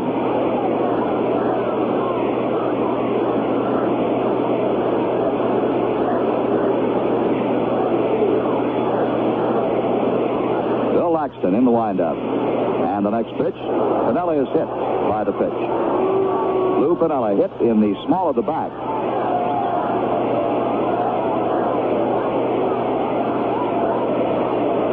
Lou walking slowly down toward first base. Says something to Laxton like, "Why me? I haven't hurt you that much." Got my base hit of Eddie Glynn. Trainer Gene Monahan comes out to check with Piniella. Lou's okay. The curveball that got him in the small of the bat. Now Chris Chambliss steps in. Piniella down at first. Chambliss has 2 hits, a single and a double. He has scored 2 runs, 2 for 3. And now center field umpire Ron Luciano has come back to the infield. Chambliss swings and misses a curve. Strike 1.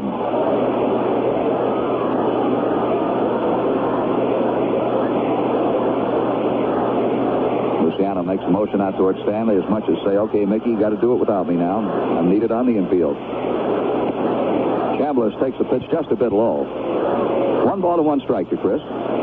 Chambliss now has 183 base hits for the season. George Brett of Kansas City has 206 to lead the league. There's a fly ball hit to center field. Mickey Stanley is there and makes the catch to retire the side. No runs, no hits. A runner is left. In the middle of the 6th, it's the Yankees 9 and the Tigers 3.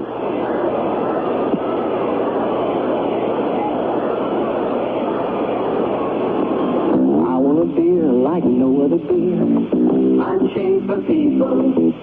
I want flavor that won't disappear. I'm shaped for people. Consistency makes a great beer, and Schaefer's consistently great tasting every single time because Schaefer's brewed the old world way. Kreuzening, we call it. Since 1842, Kreuzening, the extra step of brewing twice, has kept Schaefer consistently fresh and crisp, consistently great tasting beer after Schaefer beer. I want a beer like no other beer. I'm shaped for people. I want flavor that won't disappear. I'm shaped for people. A Schaefer beer for tasting a turn. Your last one tastes as good as your first. Go out and get a Schaefer and he shall serve with on you. Go out and get a Schaefer and he shall serve with on you.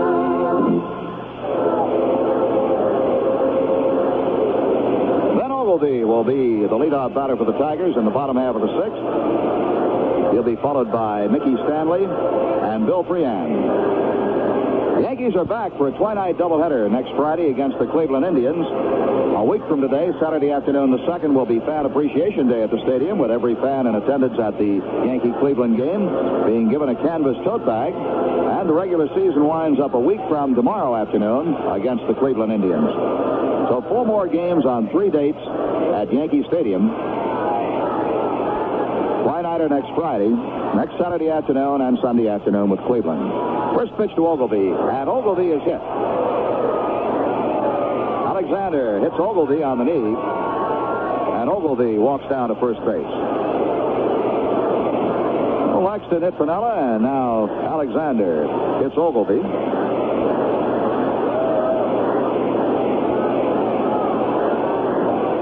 It brings up the center fielder, Mickey Stanley, a right-hand batter. Oglivie wants time down at first base now, and he's doing some knee bends.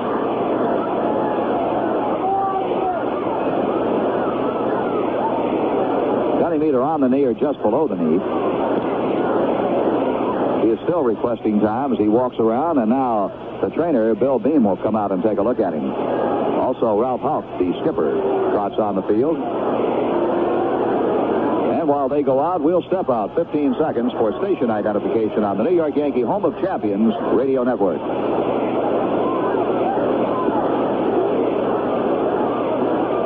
Carrying all New York Yankee baseball games. Your official Yankee baseball station. The all-new 3WD. WWWD. Schenectady. As the Tiger trainer bends over Oglivie, it appears to be more down around the instep where he was hit, and he's going to come out of the ball game. Oglivie will come out of the game. Ralph Houck will send a pinch runner out there. Oglivie is limping on the right leg as he comes out.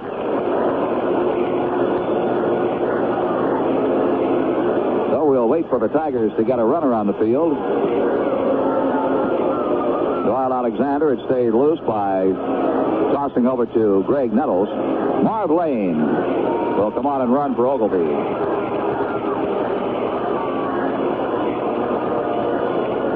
So Lane will be at first base, nobody out. And Mickey Stanley, the batter. Stanley is grounded out to second and popped up to Willie Randolph at second.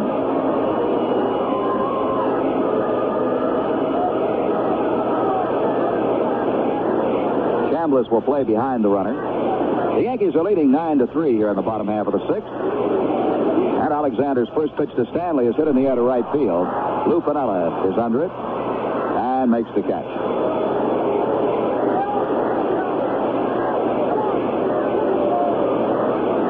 The Yankee outfield, Roy White in left, Larry Murray in center, and Lou Piniella in right. Mickey Rivers started the ball game and was taken out after he batted in the fifth.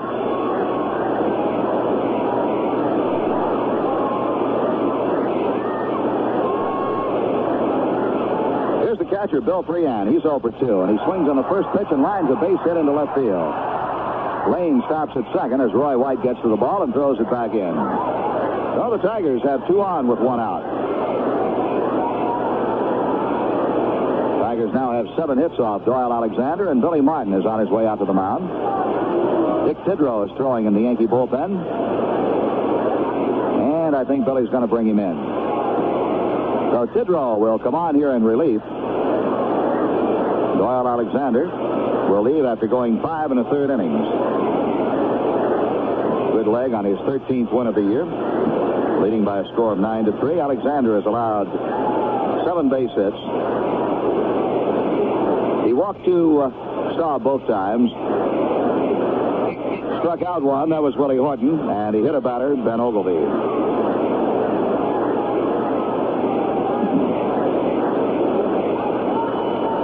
One of the 3 runs scored against Alexander is unearned on a pass ball, and Doyle trots over to the Yankee dugout, and he's through for the rest of the day.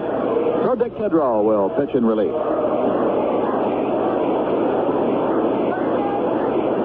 Give you a rundown on Tidrow's record.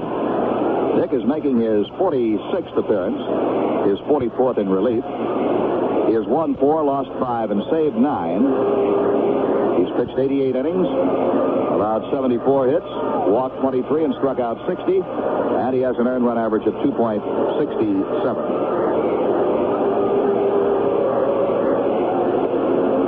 Well, in seasons play this year, the Yankees have won 7 season series. They won 7 and lost 5 against the California Angels. They won 11 and lost only 1 against the White Sox.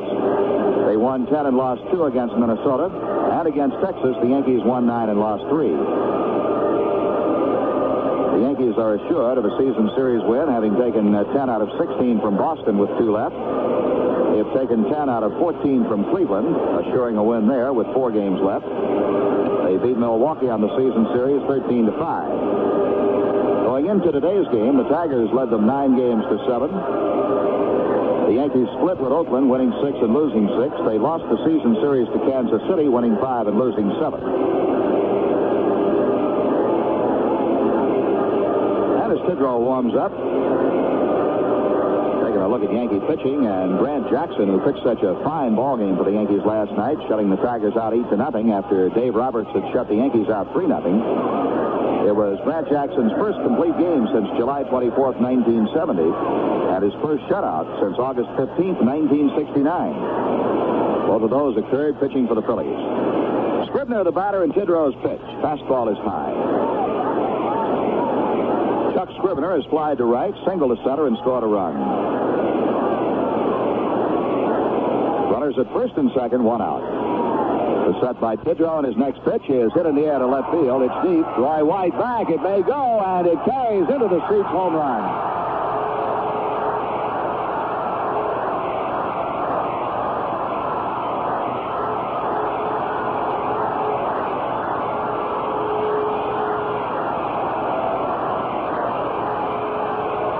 Well, what started out as a laugher has tightened up. It is now 9-6 Yankees. Chuck Scrivener has just hit his second home run of the year, scoring Marv Lane and Bill Freehan ahead of him. And it's now 9-6 Yankees.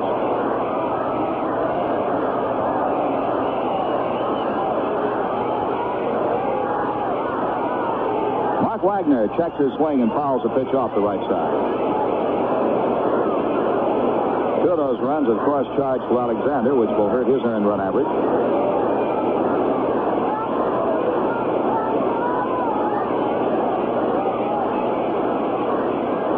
Hidro kicks and delivers, and the pitch is fouled off the first base side. Chambliss gives it a run. Let's see if he has room near the dugout, and he drops the ball.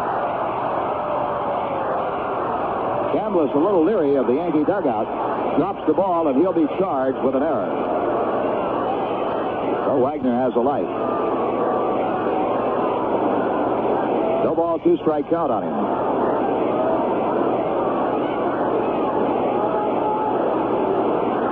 Hidro winds, right-hander deals, and the pitch is swung on and missed. Dropped by Munson. He picks it up and tags Wagner out. So the Chambliss error causes no harm. 2 down. And the batter is Phil Mankowski, the third baseman. He is 1 for 2. Single, grounded out to second, and he drove in a run with a sacrifice fly. Left-hand batter. Hidro comes in low with a sinker.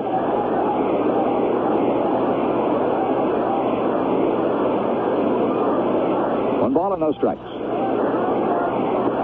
And this one is a called strike over the outside corner, 1-1.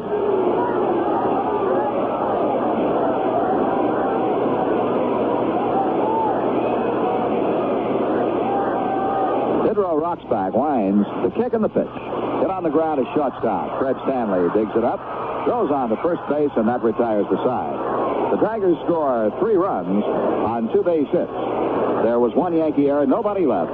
At the end of 6, the score is New York 9 and Detroit 6.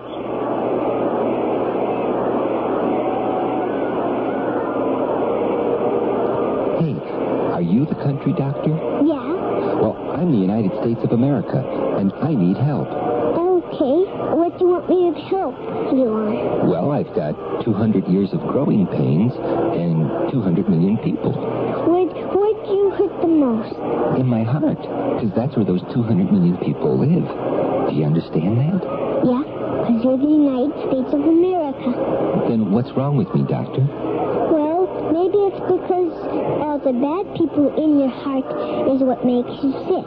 Gee, that sounds serious. Yeah, because if your heart doesn't work, then nothing works. Well, how do I cure the bad people in my heart? Well, you could tell them to be good to each other and to love each other. And then maybe you'll feel much better. Well, God bless America. Please? From the phone systems, with love. Marvin Lane has gone out to play left field for the Detroit Tigers. He ran for Oglivie, who left the ball game after being hit by a pitch. We go to the 7th, and ready with the play-by-play, here's Bill White. All right, Frank Messer, and as you were saying on the TV side, no lead is secure here in Tiger Stadium. Too many runs. Never have too many runs, Bill. Here's Graig Nettles. Laxton's first pitch is swung on and missed.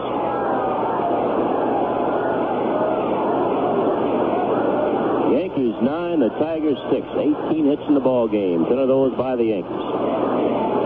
The next pitch to Nettles, hit in the air, right field. Coming on is Staub. Glasses down. He's waiting, and he's got it. One away. Nettles just missed getting that one. Got under just a bit. Here's Otto Velez, the designated hitter. Velez has walked twice and struck out, and he scored a run.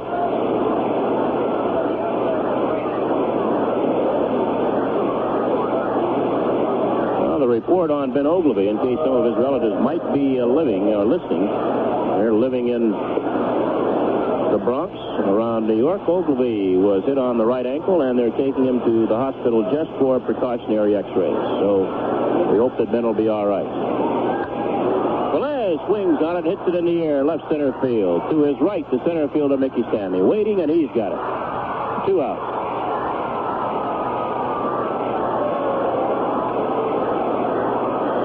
The batter is Willie Randolph. Randolph singled in 2 runs in the first inning, stole a base and scored himself.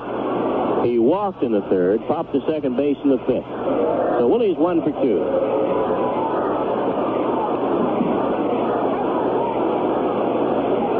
2 outs, nobody on here in the 7th. Laxton finds the outside corner with the fastball. 0-1. The 1-strike pitch is high. 1 ball and a strike. Fred Stanley's on deck.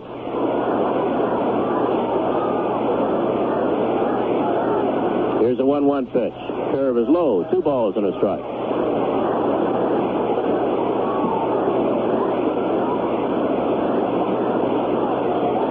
Laxton rocks, and the 2-1 pitch to Randolph. High, ball 3, 3-1. 1 game played in the American League. It was a morning game played in Minnesota, 11:30 Minnesota time, and the Twins got the California Angels sleeping, beat them 6-0. Twins 6, California nothing. All the other action in the American League at night except for this ball game. 3-1, the Randolph is high, ball 4. Boston playing Baltimore tonight in Baltimore. The Red Sox will use Louis Tiant. Tiant's 20-11. And the Orioles will go with Ross Grimsley. Grimsley's 8-6. Of course, the Yankees need a win here and a loss by Baltimore to clinch this thing. Or should they win here this afternoon, Baltimore wins. They'll need a win tomorrow against the Tigers to clinch it. Magic number down to 2. Stanley's in, Randolph off first base. Laxton checks Randolph. Pitch to first base, and Randolph goes back.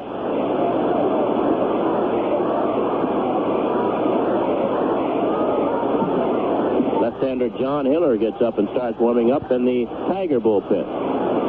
Another throw to first base, and Randolph is back. Bill Laxton lives down in Haddonfield, New Jersey. To be within the Yankee broadcast area. Now the lefty sets. And the pitch. Stanley takes inside a ball. Laxton at one time in his career was in the Philadelphia Philly organization and pitched for the Phillies. Mankowski, the third baseman, playing deep and off the line. The shortstop is Mark Wagner, second baseman Chuck Scrivener, and the first baseman Danny Meyer holding Randolph on. Willie with a little bigger lead now.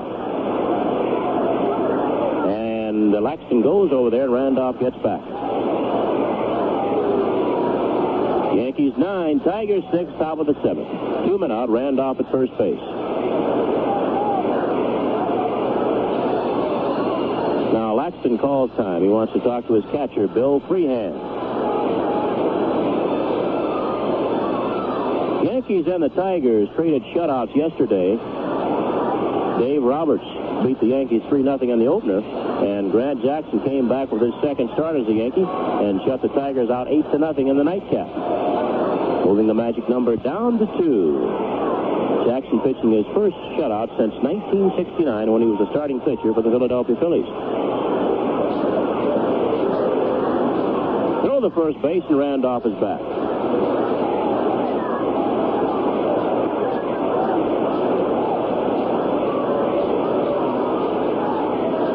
Jackson's record now with the Yankees is 6-0. Overall, he's 7-1. Hit on the ground is shortstop. Wagner's there. A little toss underhanded to Scrivener, and they get the fourth at second base on Willie Randolph. The Yankees do not score in the 7th. No runs, no hits, a walk, and a man left. Bottom of the 7th coming up. Yankees 9, Tigers 6.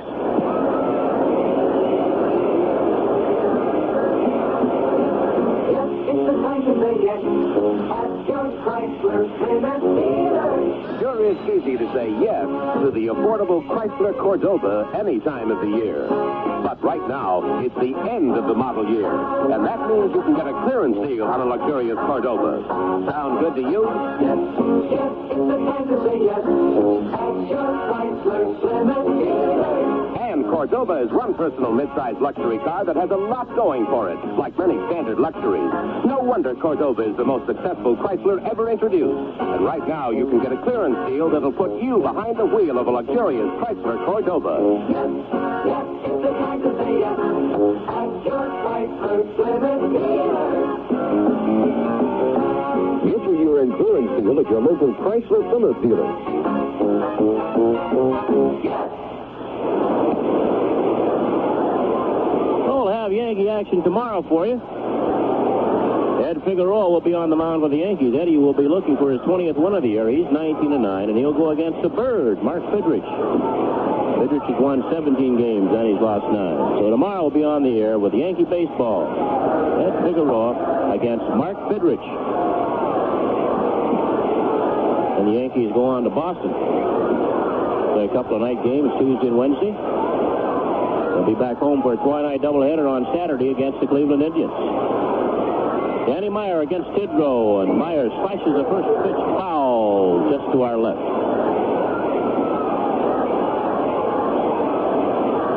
One strike on Meyer. Bottom of the 7th. The Yankees lead to 9-6. The next pitch, line, base hit center field.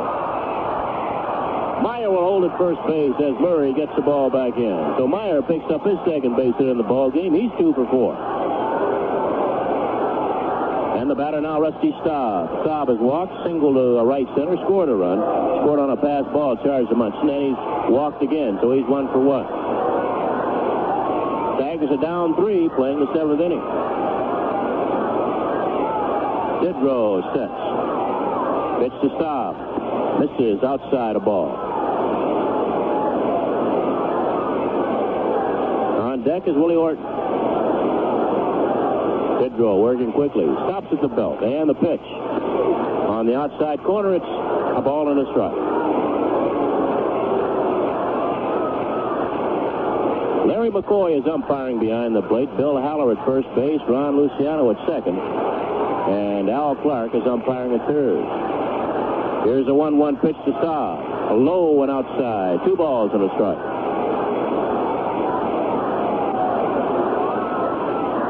Well, the Tiger fans now clapping. They want their team to do something. The Yankees have won 7. The Tigers 9 in this series so far. The Yankees need a couple of wins to end up 500 against the Tigers. Pitch is hit in the air to center field. Larry Murray's right there. Backing up a couple of steps. He's got it. And Meyer, halfway down to second base, goes back to first. There's 1 out. Here's Willie Horton. The Tigers loaded the bases up in the first inning against Doyle Alexander with 2 singles and a walk, but Horton struck out, and Oglivie grounded into a double play. Horton's also singled to left center, and he slides to right field. He's 1 for 3. Willie Horton. Pitch to Willie. Swung on and popped up in foul territory, first base side. Chambliss over there near the Yankee dugout. He can't get to it. It's out of play.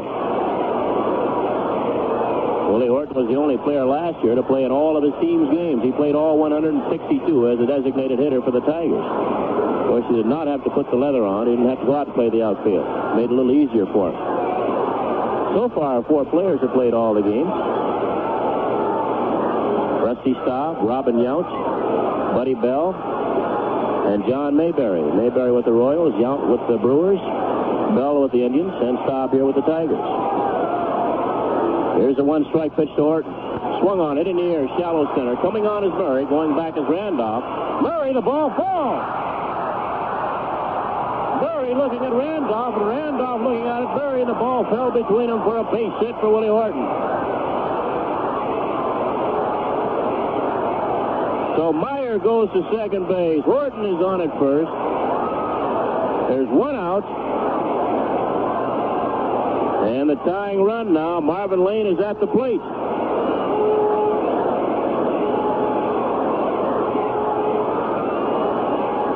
Lane is up for his first trip. He went in to run for Ben Oglivie in the 6th inning after Alexander had hit Oglivie on his right ankle. Oglivie was taken out of the ball game and taken to the hospital for precautionary x-rays. So Lane's up for his first trip. Right-handed batter. Hit the pitch to him. Slider misses outside.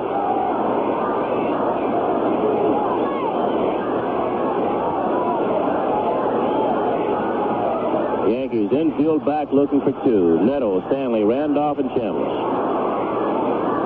Here's a 1-0 pitch to Lane.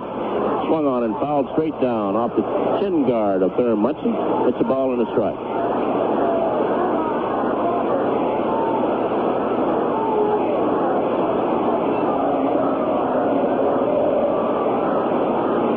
We'll catch you up on the National League scores in just a moment. As Tidrow sets. Runners lead off first and second. The two-strike pitch is low. A ball and 2 strikes. Well, the Phillies leading Montreal 6-4 in the 7th. Mets 5. Cubs 2 after 7. Cardinals 3. Pittsburgh nothing after 8. Tidrow ready again. And the next pitch to Lane. He takes it a called strike. It's 2-2.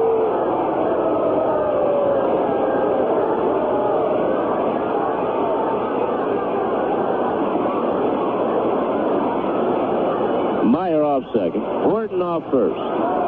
1 out. Yankees lead 9-6, bottom of the 7th. The next pitch. Swung on, hit in the air to center field. Murray going back. He's there and he's got it. Tagging at second base and going to third is Meyer, and Murray's throw is into second base. So there are 2 outs. Meyer on at third. Horton still at first base. The batter's Mickey Stanley, the center fielder. Time is called now. Fred Stanley, the shortstop, and Thurman Munson. The catcher out talking to Dick Tidrow. Yankees now trying to get Larry Murray to play straight away in center field. He's playing Stanley over in left center, and they moved him more straight away. Billy Martin and Yogi Berra taking care of that. White's in left, Murray's in center, and Pinella's in right.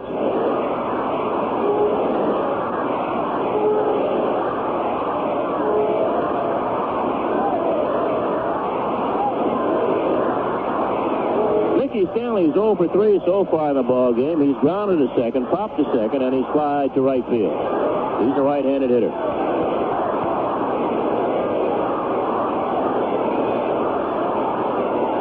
Tidrow sets and checks the runner. Pitch to Stanley. Fastball hit up the middle. Randolph is right there. Little toss to Stanley at second base, and they get the force there. On Willie Horton. Tigers, no runs, 2 hits, 2 left. At the end of 7th, the Yankees lead the Tigers 9-6. While we're in the top of the 8th, the Yankees lead the Detroit Tigers by a score of 9-6, and Larry Murray steps in. Murray went in to replace Mickey Rivers in center field back in the 5th inning defensively, so he's up for his first time. Murray, a switch hitter, now is in right-handed against Bill Laxton. And the first pitch to Murray is outside, a ball. Murray has good speed, played at West Haven.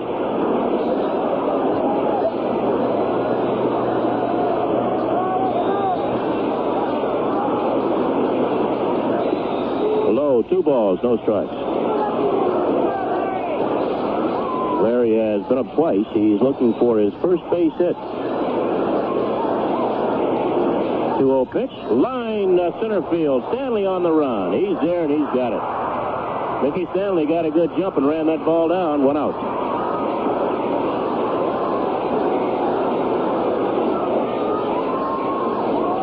The batter, Roy White. White's 2 for 4. He scored 2 runs and he's stolen a base. His 31st stolen base of the year. Yankees jumped out to an 8-0 lead after 2. The Tigers have kept chipping away. White pops it up. Near the third base line. The third baseman, Mankowski, now near the mound, and he's got it. 2 outs. Yankees scored 6 runs in the first inning off starter Ed Glynn. Munson drove in the first run. Pinella drove in the second run. Randolph drove in 2 runs with a single in that first inning, and Stanley also drove in 2 runs with a single. Munson hit a 2-run home run in the second inning to give the Yankees that 8-0 lead, but the Tigers chipped away with 1 in the bottom of the 4th. Yankees came back with 1 in the top of the 5th, but the Tigers back again, 2 in the bottom of the 5th to make it 9-3, and the Tigers picked up 3 in the 6th to make it 9-6. That home, the 3 runs picked up on a home run by Chuck Scrivener, a 3-run home run, as Munson fouls the first pitch off. Thurman is 1 for 3. He now has 104 runs batted in on 16 home runs. Curveball is a called strike 2 on Munson. Last year, Munson drove in 102 runs on 12 home runs.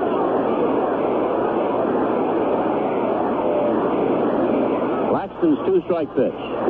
High and away, a ball and 2 strikes. 2 outs, nobody on.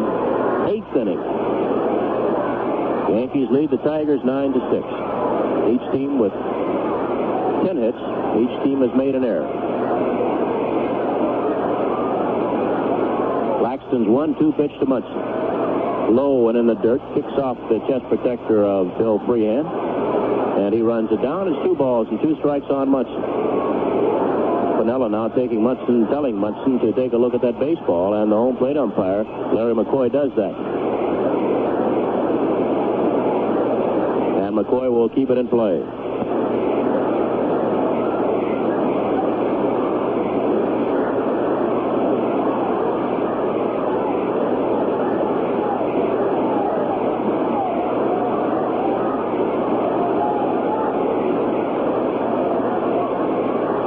Here's a 2-2 pitch to Munson. High ball, 3. The count is full. 3 balls and 2 strikes. Well, the Dodgers have jumped off to a 2-0 lead against the Cincinnati Reds in the first inning. The Giants lead Houston 2-0 at the end of 1. Payoff pitch to Munson. High ball, 4. Laxton missed with a fastball. So Munson's on at first base with 2 outs, and that'll bring on Lou Piniella.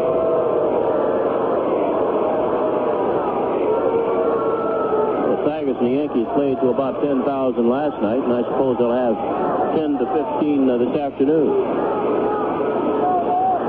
And Dan Bartolucci, our engineer, said that they've got about 12 here.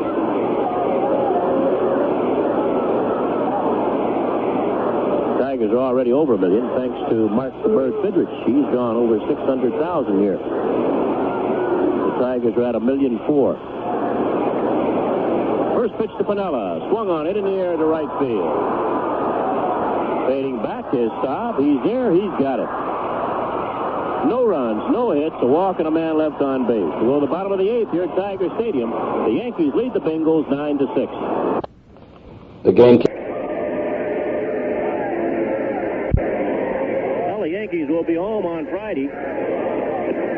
Play a twilight doubleheader against the Cleveland Indians. That's a makeup game. The Yankees lost the game in Cleveland.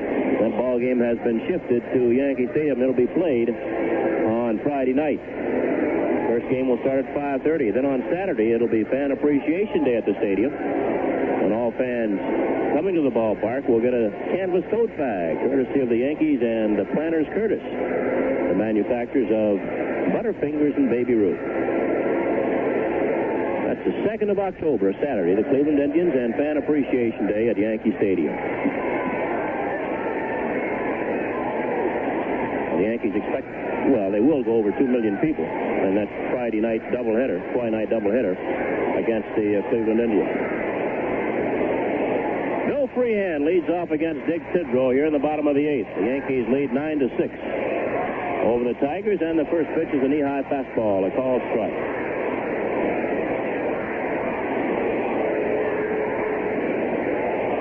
Yankees only need about 10,500 to go over 2 million.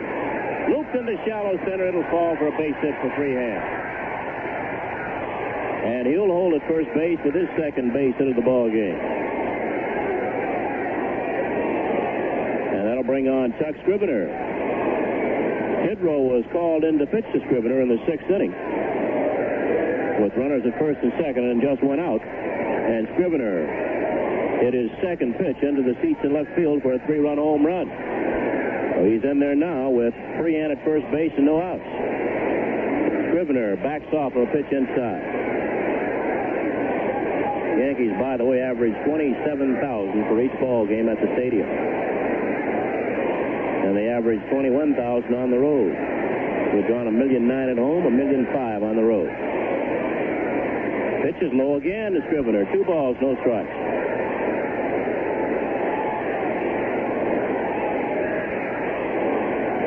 On deck is Mark Wagner, the shortstop. Here's a 2-0 to Scrivener. Misses inside. 3 balls, no strikes. Now Tidrow is in danger. Placing the tying run at the plate for the Tigers. Here's a 3-0. Right in there, called strike. 3-1. Yankees have got to be remembering when they went off 7-0 against the Baltimore Orioles at home. Ended up losing that ball game 11-8.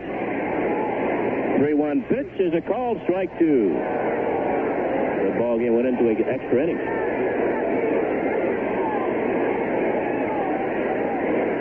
3 balls, 2 strikes on Scrivener. Tidrow sets. And the pitch. Swung on, pops up, foul territory, third base side. Nettles after it. He's got some room, and he's got it as he sits on the tarp right up against the wall down the third base line. And there's one away. Scrivener fouling out to Graig Nettles. Freehan remains at first base, and the batter now will be, they're going to call Wagner back, and they're going to send up Jason Thompson.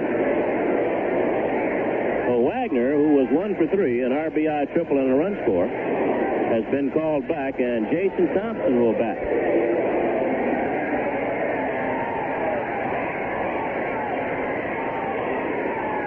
Thompson hasn't played much since he hurt his shoulder diving after a foul ball. That was just before the Tigers played that Yankee series at Yankee Stadium.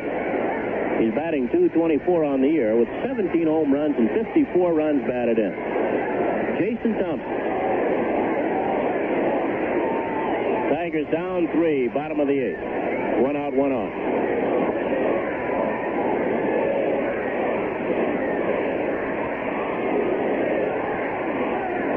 Now Sparky Lyle gets up and starts loosening up in the Yankee bullpen. Doc Ellis is protecting him out there. Pitch to Thompson, swung on and missed.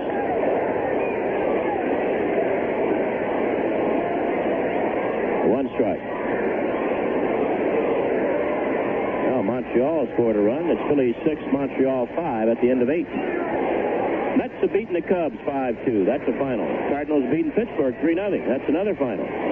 Fastball is fouled straight back by Thompson. No balls and 2 strikes. The Dodgers lead Cincinnati 2-0 at the end of 2. And the Giants lead Houston 2-0 at the end of 1. And right here at Tiger Stadium, the Yankees 9, the Tigers 6. With 1 out, 1 on in the bottom of the 8th.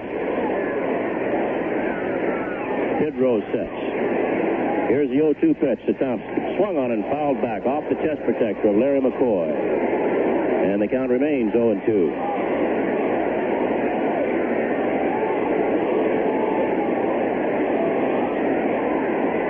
Thompson hurt that shoulder. Evidently it doesn't bother him swinging the bat. He's throwing and catching the ball. He backs out and ties the shoelace.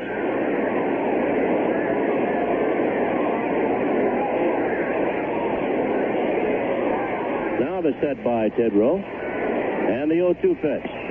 Called strike 3. Tidrow got the black on the outside corner. Big pitch for Tidrow. He caught Jason Thompson looking at a fastball that just hit the outside corner. So there are 2 outs now. Freehan still at first base, and the batter Phil Mankowski.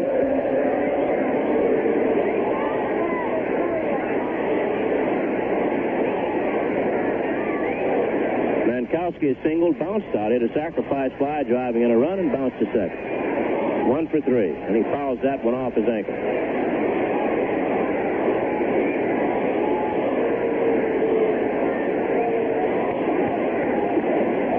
Sure, Frank Messer mentioned that today was the birthday of the scooter, Phil Rizzuto. He's celebrating his 58th birthday today. Here's a 1-strike pitch to Mankowski. Low and away. It's a ball and a strike. And knowing Phil, nothing would be a better gift than a Yankee win. He'll be holy cowing all over that TV set. Here's a 1-1. Misses outside. 2 balls and a strike.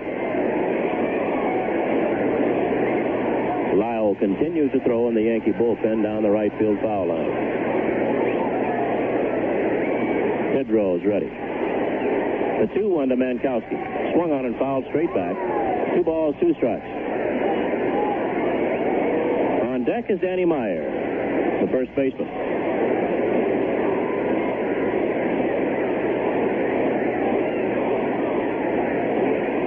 Tidrow now gets new baseball.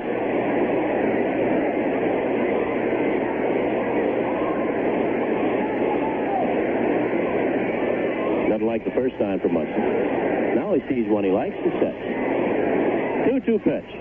Low and away, ball 3. 3 balls and 2 strikes, so Freehan will be moving. Chambliss is playing behind him anyway. But the count now, 3 balls, 2 strikes on Mankowski with 2 outs.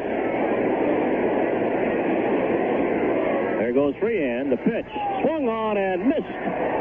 Mankowski goes down swinging for the 3rd out. No runs, a base hit, a man left. At the end of 8, the Yankees 9, the Tigers 6. The American Association of University Women is changing your life. We're training doctors and researchers to safeguard your health and the teachers of future generations. We're examining the problems of prison reform and juvenile offenders. We're training city planners and encouraging citizen participation. Through AAUW activities and awards, women are bringing about constructive change. AAUW members are part of your community. A public service message from AAUW. Hey, stop picking on me. Just because I'm big, round, and all alone out here in the woods, it's no reason to rough me up. Us litter cans got a big job to do. If you guys keep knocking me around, stepping on me, shooting holes in me, the junk I'm supposed to collect blows all over the forest. It costs you to repair and replace me. After all, I'm your last chance to contain the litter problem, so leave me alone so I can do my job. Vandalism is hurting, and it's hurting you. A message from the USDA Forest Service. Well, we're in the top of the 9th inning. The Yankees so far holding on to a 9-6 lead. The Yankees looked like they were going to have a laugh after the first 2 innings. They scored 6 in the first off Ed Glynn. Came back with 2 more in the second off Bill Laxton on a 2-run home run by Thurman Munson. Then the Tigers start chipping away. They picked up a run in the bottom of the 4th to make it 8-1. They picked up, and the Yankees came back and picked up 1 in the top of the 5th to make it 9-1. Tigers back with 2 in the bottom half of the 5th. Make it 9-3. Then the 3-run home run by Chuck Scrivener in the bottom of the 6th, and that's where the score is now, 9-6 Yankees. Scrivener moves over to shortstop, and Jerry Manuel comes in to play second base here in the top of the 9th. Chris Chambliss hits one deep to right center field. Staub going back, way back. That ball is gone in the upper deck. A home run for Chris Chambliss, and the Yankees now lead it 10-6. Chris Chambliss drilled one into the upper deck and a right center field for his 17th home run of the year and his 96th run batted in, and the Yankees now lead 10-6. A Getty round tripper for Chris Chambliss. And for his Getty round tripper, Chris receives Getty gift certificates, good toward the purchase of Getty Premium, the gasoline that, according to a recent survey, sells from 2 to 2.5 cents less per gallon than most other major premiums. Getty's got what's best for your car. Here's Nettles. Laxton's first pitch is swung on and missed. Now Chris Chambliss got all of that one. Hit it into the upper deck, high over the 370 mark in right center field. The next pitch is high to Nettles. A ball and a strike. Yankees' second home run in the ball game, and their 11th base hit against Tiger pitching. Hit on the ground at first base. Meyer digs it out. He'll take it himself. 1 out.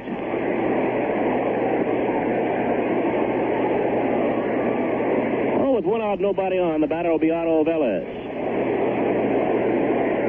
Otto's walked twice. He struck out, and he's flied to center field, 0 for 2.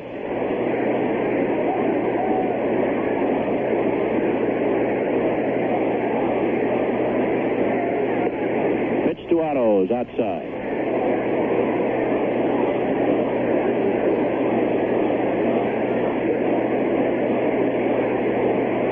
Fastball is swung on and missed. 1 ball, 1 strike on Velez.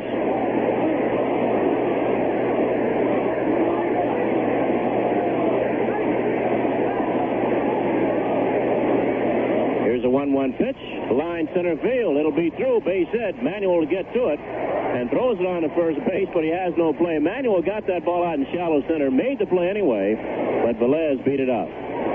So Otto picks up his first base hit. He's 1 for 3. On at first base with 1 out, and the batter now, Willie Randolph. Willie singled to left center, driving in 2 runs in the first inning. Stole a base and scored himself on a single by Fred Stanley. Randolph has also walked twice and popped to second. He's 1 for 2.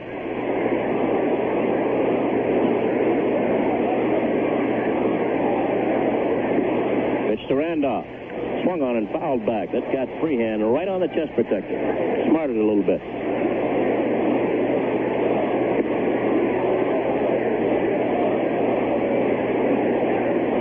One strike on Randolph.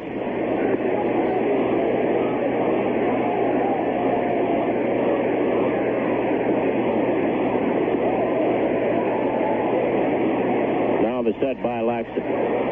And the 0-1 pitch. High. 1 ball, 1 strike. Giants lead Houston 2-0 now at the end of 2. Dodgers 2, Cincinnati 0. They're still have only played 2 there in L.A. Randolph takes a curveball outside. 2 balls and a strike.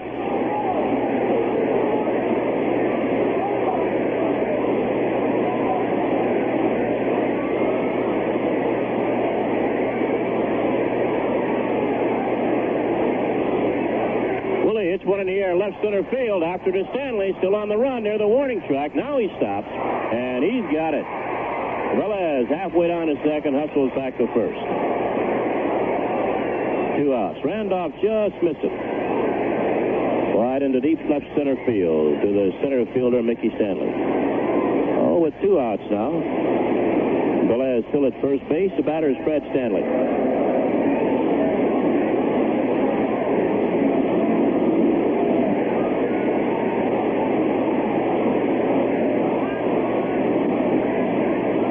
Driven in 2 runs with a single. He's fouled out. He's forced runners twice. He's 1 for 4.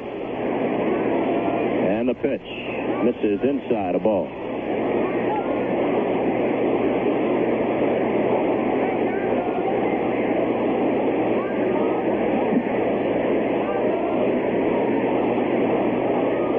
Now the set by Laxton. And the 1-0 pitch. Punted foul, third base side. Stanley trying to drag one down the third baseline. Almost lined that ball to Phil Mankowski, the third baseman. There's a ball and a strike now on Stanley. In the 9th inning, the Tigers will have Dan Meyer, Rusty Staub, and Willie Horton. They'll be batting against Dick Tidrow. Well, the Phillies hung on and beat Montreal 6-5. 3 finals now in the National League. Curveball is low on Stanley. 2 balls and a strike. Phillies 6, Montreal 5, Cardinals 3, Pittsburgh 0.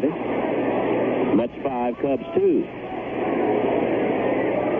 Most of the American League action later on tonight. The 2-1 fouled off right side by Stanley. 2 balls, 2 strikes. One final in the American League. The Twins beat California 6-0. Here the Yankees lead 10-6, top of the 9th. Velez is at first base. They're 2 outs. Laxton sets.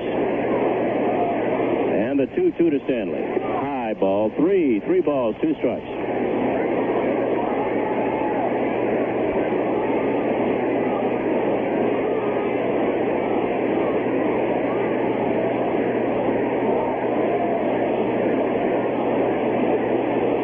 And the payoff pitch, runner going, fouled off, upper deck right side.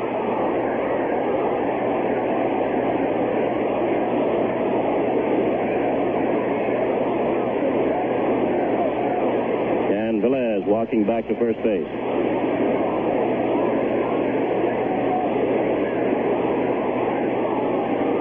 Now Laxton sets. 3-2 pitch. Swung on and fouled back again by Stanley. And Velez once again will have to go back to first. Well, the Yankees' magic number right now at 2. Yankees trying to get it to 1 with a win this afternoon. 8 games left. The Yankees have won 7, lost 9 to the Tigers. Yankees trying to get things revved up so they can go into the championship playoffs with the Kansas City Royals on a positive note. Runner going, 3-2 pitch to Stanley. Ball 4 high, and Stanley walks. Velez gears down, walks on into second base. For the Yankees, runners at first and second. 2 outs. The batter, Larry Murray. Murray went out and replaced Mickey Rivers in center field in the 5th inning. He's been up once, lined hard to center field. Murray's only been up 3 times as a Yankee. He's 0 for 3. Switch hitter in right-handed against Laxton.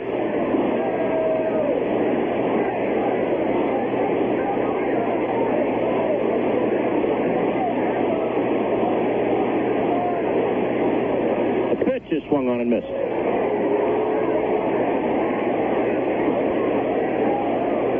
Final game of the series, and the final time to play the Yankees will play the Tigers tomorrow afternoon. The Bird, Mark Fidrich for the Tigers. Ed Figueroa will be looking for his 20th for the Yankees. The next pitch is inside to Murray. It's a ball and a strike. Otto Velez down at second base. Fred Stanley on at first, 2 men out. Kneeling on deck is Roy White. Yankees lead 10-6, ninth inning. As Laxton started up, Murray backed off, and time was called by Larry McCoy, the home plate umpire. Now Murray gets back in. Here's a 1-1 pitch. Curveball hit in the air center field. Plenty of room for Mickey Stanley. He's waiting for it, and he's got it, and the side is retired. The Yankees pick up a run on the home run by Chris Chambliss. And we go to the bottom of the ninth here at Tiger Stadium. The Yankees 10, the Tigers 6.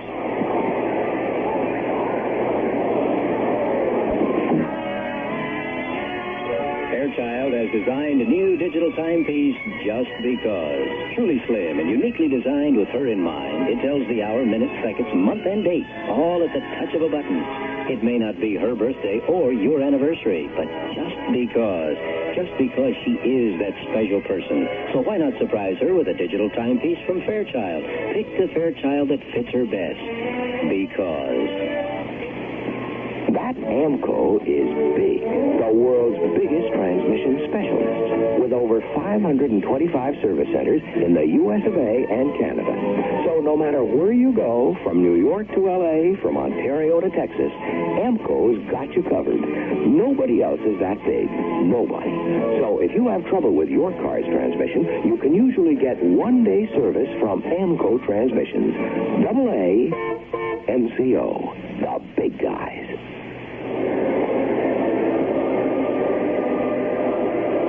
Well, the Yankees take a 10-6 lead into the bottom half of the ninth inning as Tidrow is out warming up. He'll have to face Danny Meyer, the first baseman for the Tigers, and a left-handed batter. Then Rusty Staub, who has really hit the Yankees well all year. And then always a toughie, Willie Horton here in the ninth inning.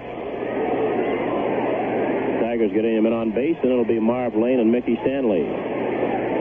Meyer so far in the ball game is 2 for 4, 2 singles, a bounce to second, and a bunt. He bunted down the third baseline, and Nettles threw him out on a fine play.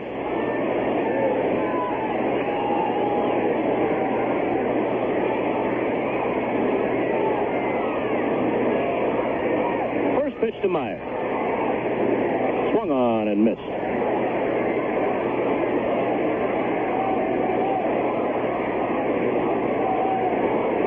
Yankee infield plays Meyer to pull the outfield straight away. The next pitch is hit in the air, foul left side. Nettles digging after it. So Stanley, the ball comes back, and Stanley gets his glove on it, but it pops out of the glove. Nettles and Stanley almost collided in foul territory down the left field line. The ball came back to Stanley. He got his glove on it, backhanded, and it came out. It'll be a no play. 2 strikes on Meyer. If Nettles had veered off, Stanley might have had a little better chance to get the ball. Out of the corner of his eye, I'm sure he saw Nettles veering back toward him.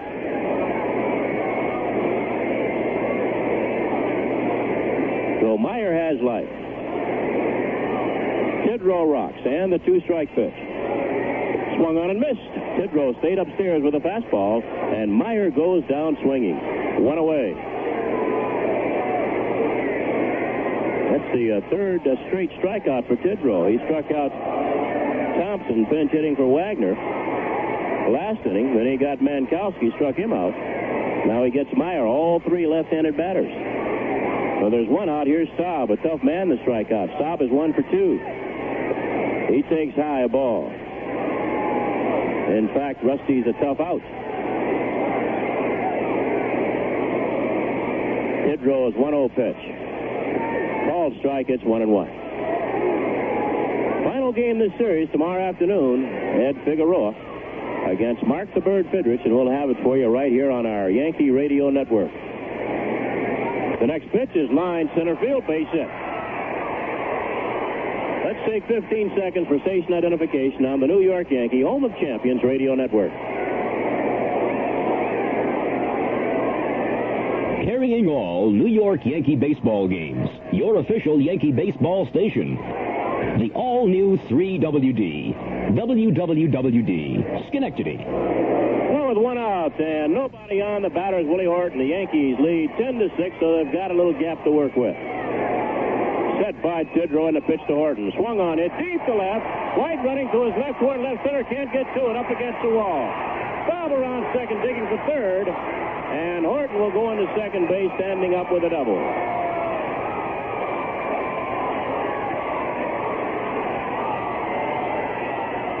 Oh, Willie Horton jumping on the first pitch from Dick Tidrow. Rips it into left center field. Sending Staub to third base. Horton on at second. And with one out, the batter is Marv Lane.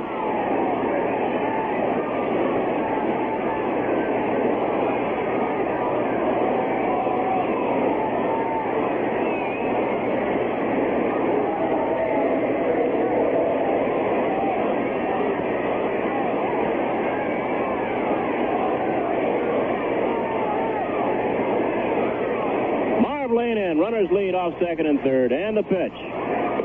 Too high a ball.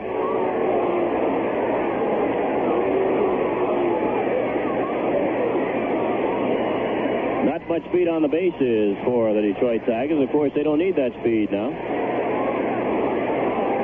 The 1-0. Lane takes a strike. It's 1-1. Yankees have 10 runs on 12 hits. The Tigers 6 runs on 13 hits. Each team has made an error. We're in the bottom half of the ninth inning. The 1-1 pitch to Lane. Swung on and fouled off upper deck right side. 1 ball, 2 strikes. Sparky Lowell once again warming up in the Yankee bullpen down the right field foul line. The Tiger bullpen is idle. Tidrow now goes on the backside of the mound, works that baseball over after going to the rosin bag.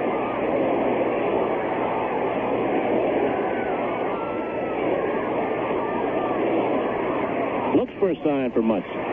Takes a big sigh. Now he rocks. The 1-2 to Lane. Swung on and missed. Got him with a good sinker. And they're 2 outs. Once again, Dick Tidrow coming through with a big strikeout. Tidrow now has chalked up 4 strikeouts since coming on back in the 6th inning. And with 2 outs, the batter is Mickey Stanley. Stanley is 0 for 4 in the ballgame.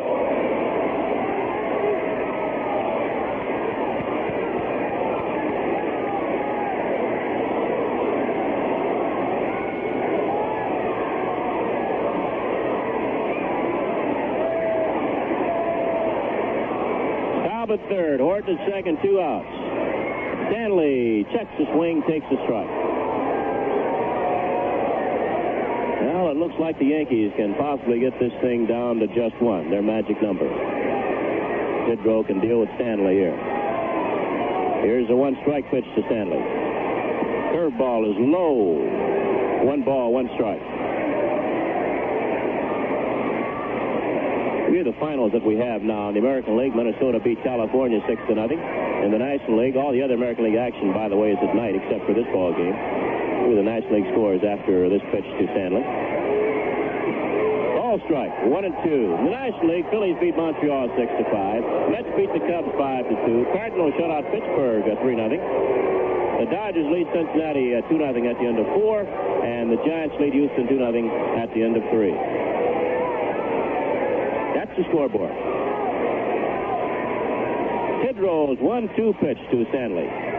Check swing, bounced slowly towards second, charged by Randolph, flips on the Chambliss, and the ball game is over. The Yankees move within 1 of clinching the American League East pennant.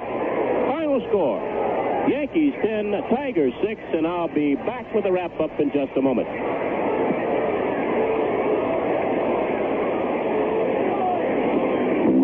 Beer like no other beer. I'm Schaefer people. I want flavor that won't disappear. I'm Schaefer people. Consistency makes a great beer, and Schaefer's consistently great tasting every single time because Schaefer's brewed the old world way. Kreuzening, we call it. Since 1842, Kreuzening, the extra step of brewing twice, has kept Schaefer consistently fresh and crisp, consistently great tasting beer after Schaefer beer. I want a beer like no other beer. I'm shaped for people. I want flavor that won't disappear. I'm shaped for people. A shaper beer goes straight to your turn. You'll have one taste as good as your first. Go out and get a shaper and be shaped for people too. Go out and get a shaper and be shaped for people too.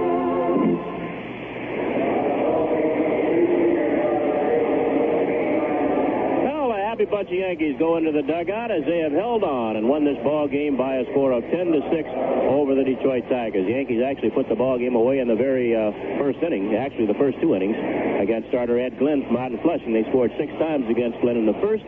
They got 2 more against his reliever, Bill Laxton, in the second on a 2-run home run by Thurman Munson. They added another run in the fifth and another run in the ninth on a home run by Chambliss, his 17th of the year, and they held on and won it by a score of 10-6. The Yankees had 10 runs on 12 hits. They made an error. The Detroit Tigers 6 runs on 13 hits. They also made 1 error. The winning pitcher, Doyle Alexander, he's 13-9 on the year, 10-5 as a Yankee, and his record now against the Tigers in 1976, 4 wins and 1 loss. The loser, starter, left-hander Ed Glynn from out in Flushing. He's 0-3 on the year, and this is his second loss to the New York Yankees. Dick Tidrow picked up a save coming on to relieve Alexander, and he did a good job, and the save was Tidrow's 10th of the year. Well, we've got some awards to give away. First, for today's Schaefer Star of the Game Awards, the number 1 star will be Thurman Munson. Munson got a home run, a sacrifice fly, drove in 3 runs. The run is totaled to 104, and he'll be the number 1 star in our Schaefer Star of the Game. He'll get 5 points. The number 2 star, Chris Chambliss, who singled, doubled, and homered, and he will get 3 points. And the number 3 star, Doyle Alexander, who won his 10th game of the year. He's now 10-5 for the New York Yankees. He'll get 1 point, despite the fact that he had to have some relief help from Dick Tidrow. I think Alexander still deserves a point. Now, the Jack in the Box Winning Pitcher Award will go to, of course, Doyle Alexander. And for Doyle and his family, gift certificates, compliments of Jack in the Box, where he can take life a little easier at Jack in the Box restaurants. The Folio Gamer Award will go to Thurman Munson. It was Munson's 2-run home run in the second inning off Laxton, Bill Laxton, that proved to be the winning runs batted in, and Munson will receive a gift basket filled with Folio ricotta, mozzarella, and other fine Folio products. And today's Butterfinger Fielding Award will go to Graig Nettles for a play he made in the 5th inning on a bunt by Danny Meyer down the third baseline. Nettles threw off balance and just dipped Meyer at first base. And Graig Nettles sure earned his Butterfinger. And right now it's time to announce the Getty Unleaded designated pitcher for this week. For really getting the lead out and being a regular guy, Getty presents the Unleaded regular award to Grant Jackson. Jackson, winning the second game of last night's doubleheader, 8-0 over the Tigers, broke a Yankees 6-game losing streak. And for his efforts, Grant Jackson receives Getty gift certificates, good towards the purchase of Getty Unleaded regular, the gasoline with the octane performance of regular, and the clean running smoothness of unleaded. And most important, the gasoline that sells for less than most other major unleaded.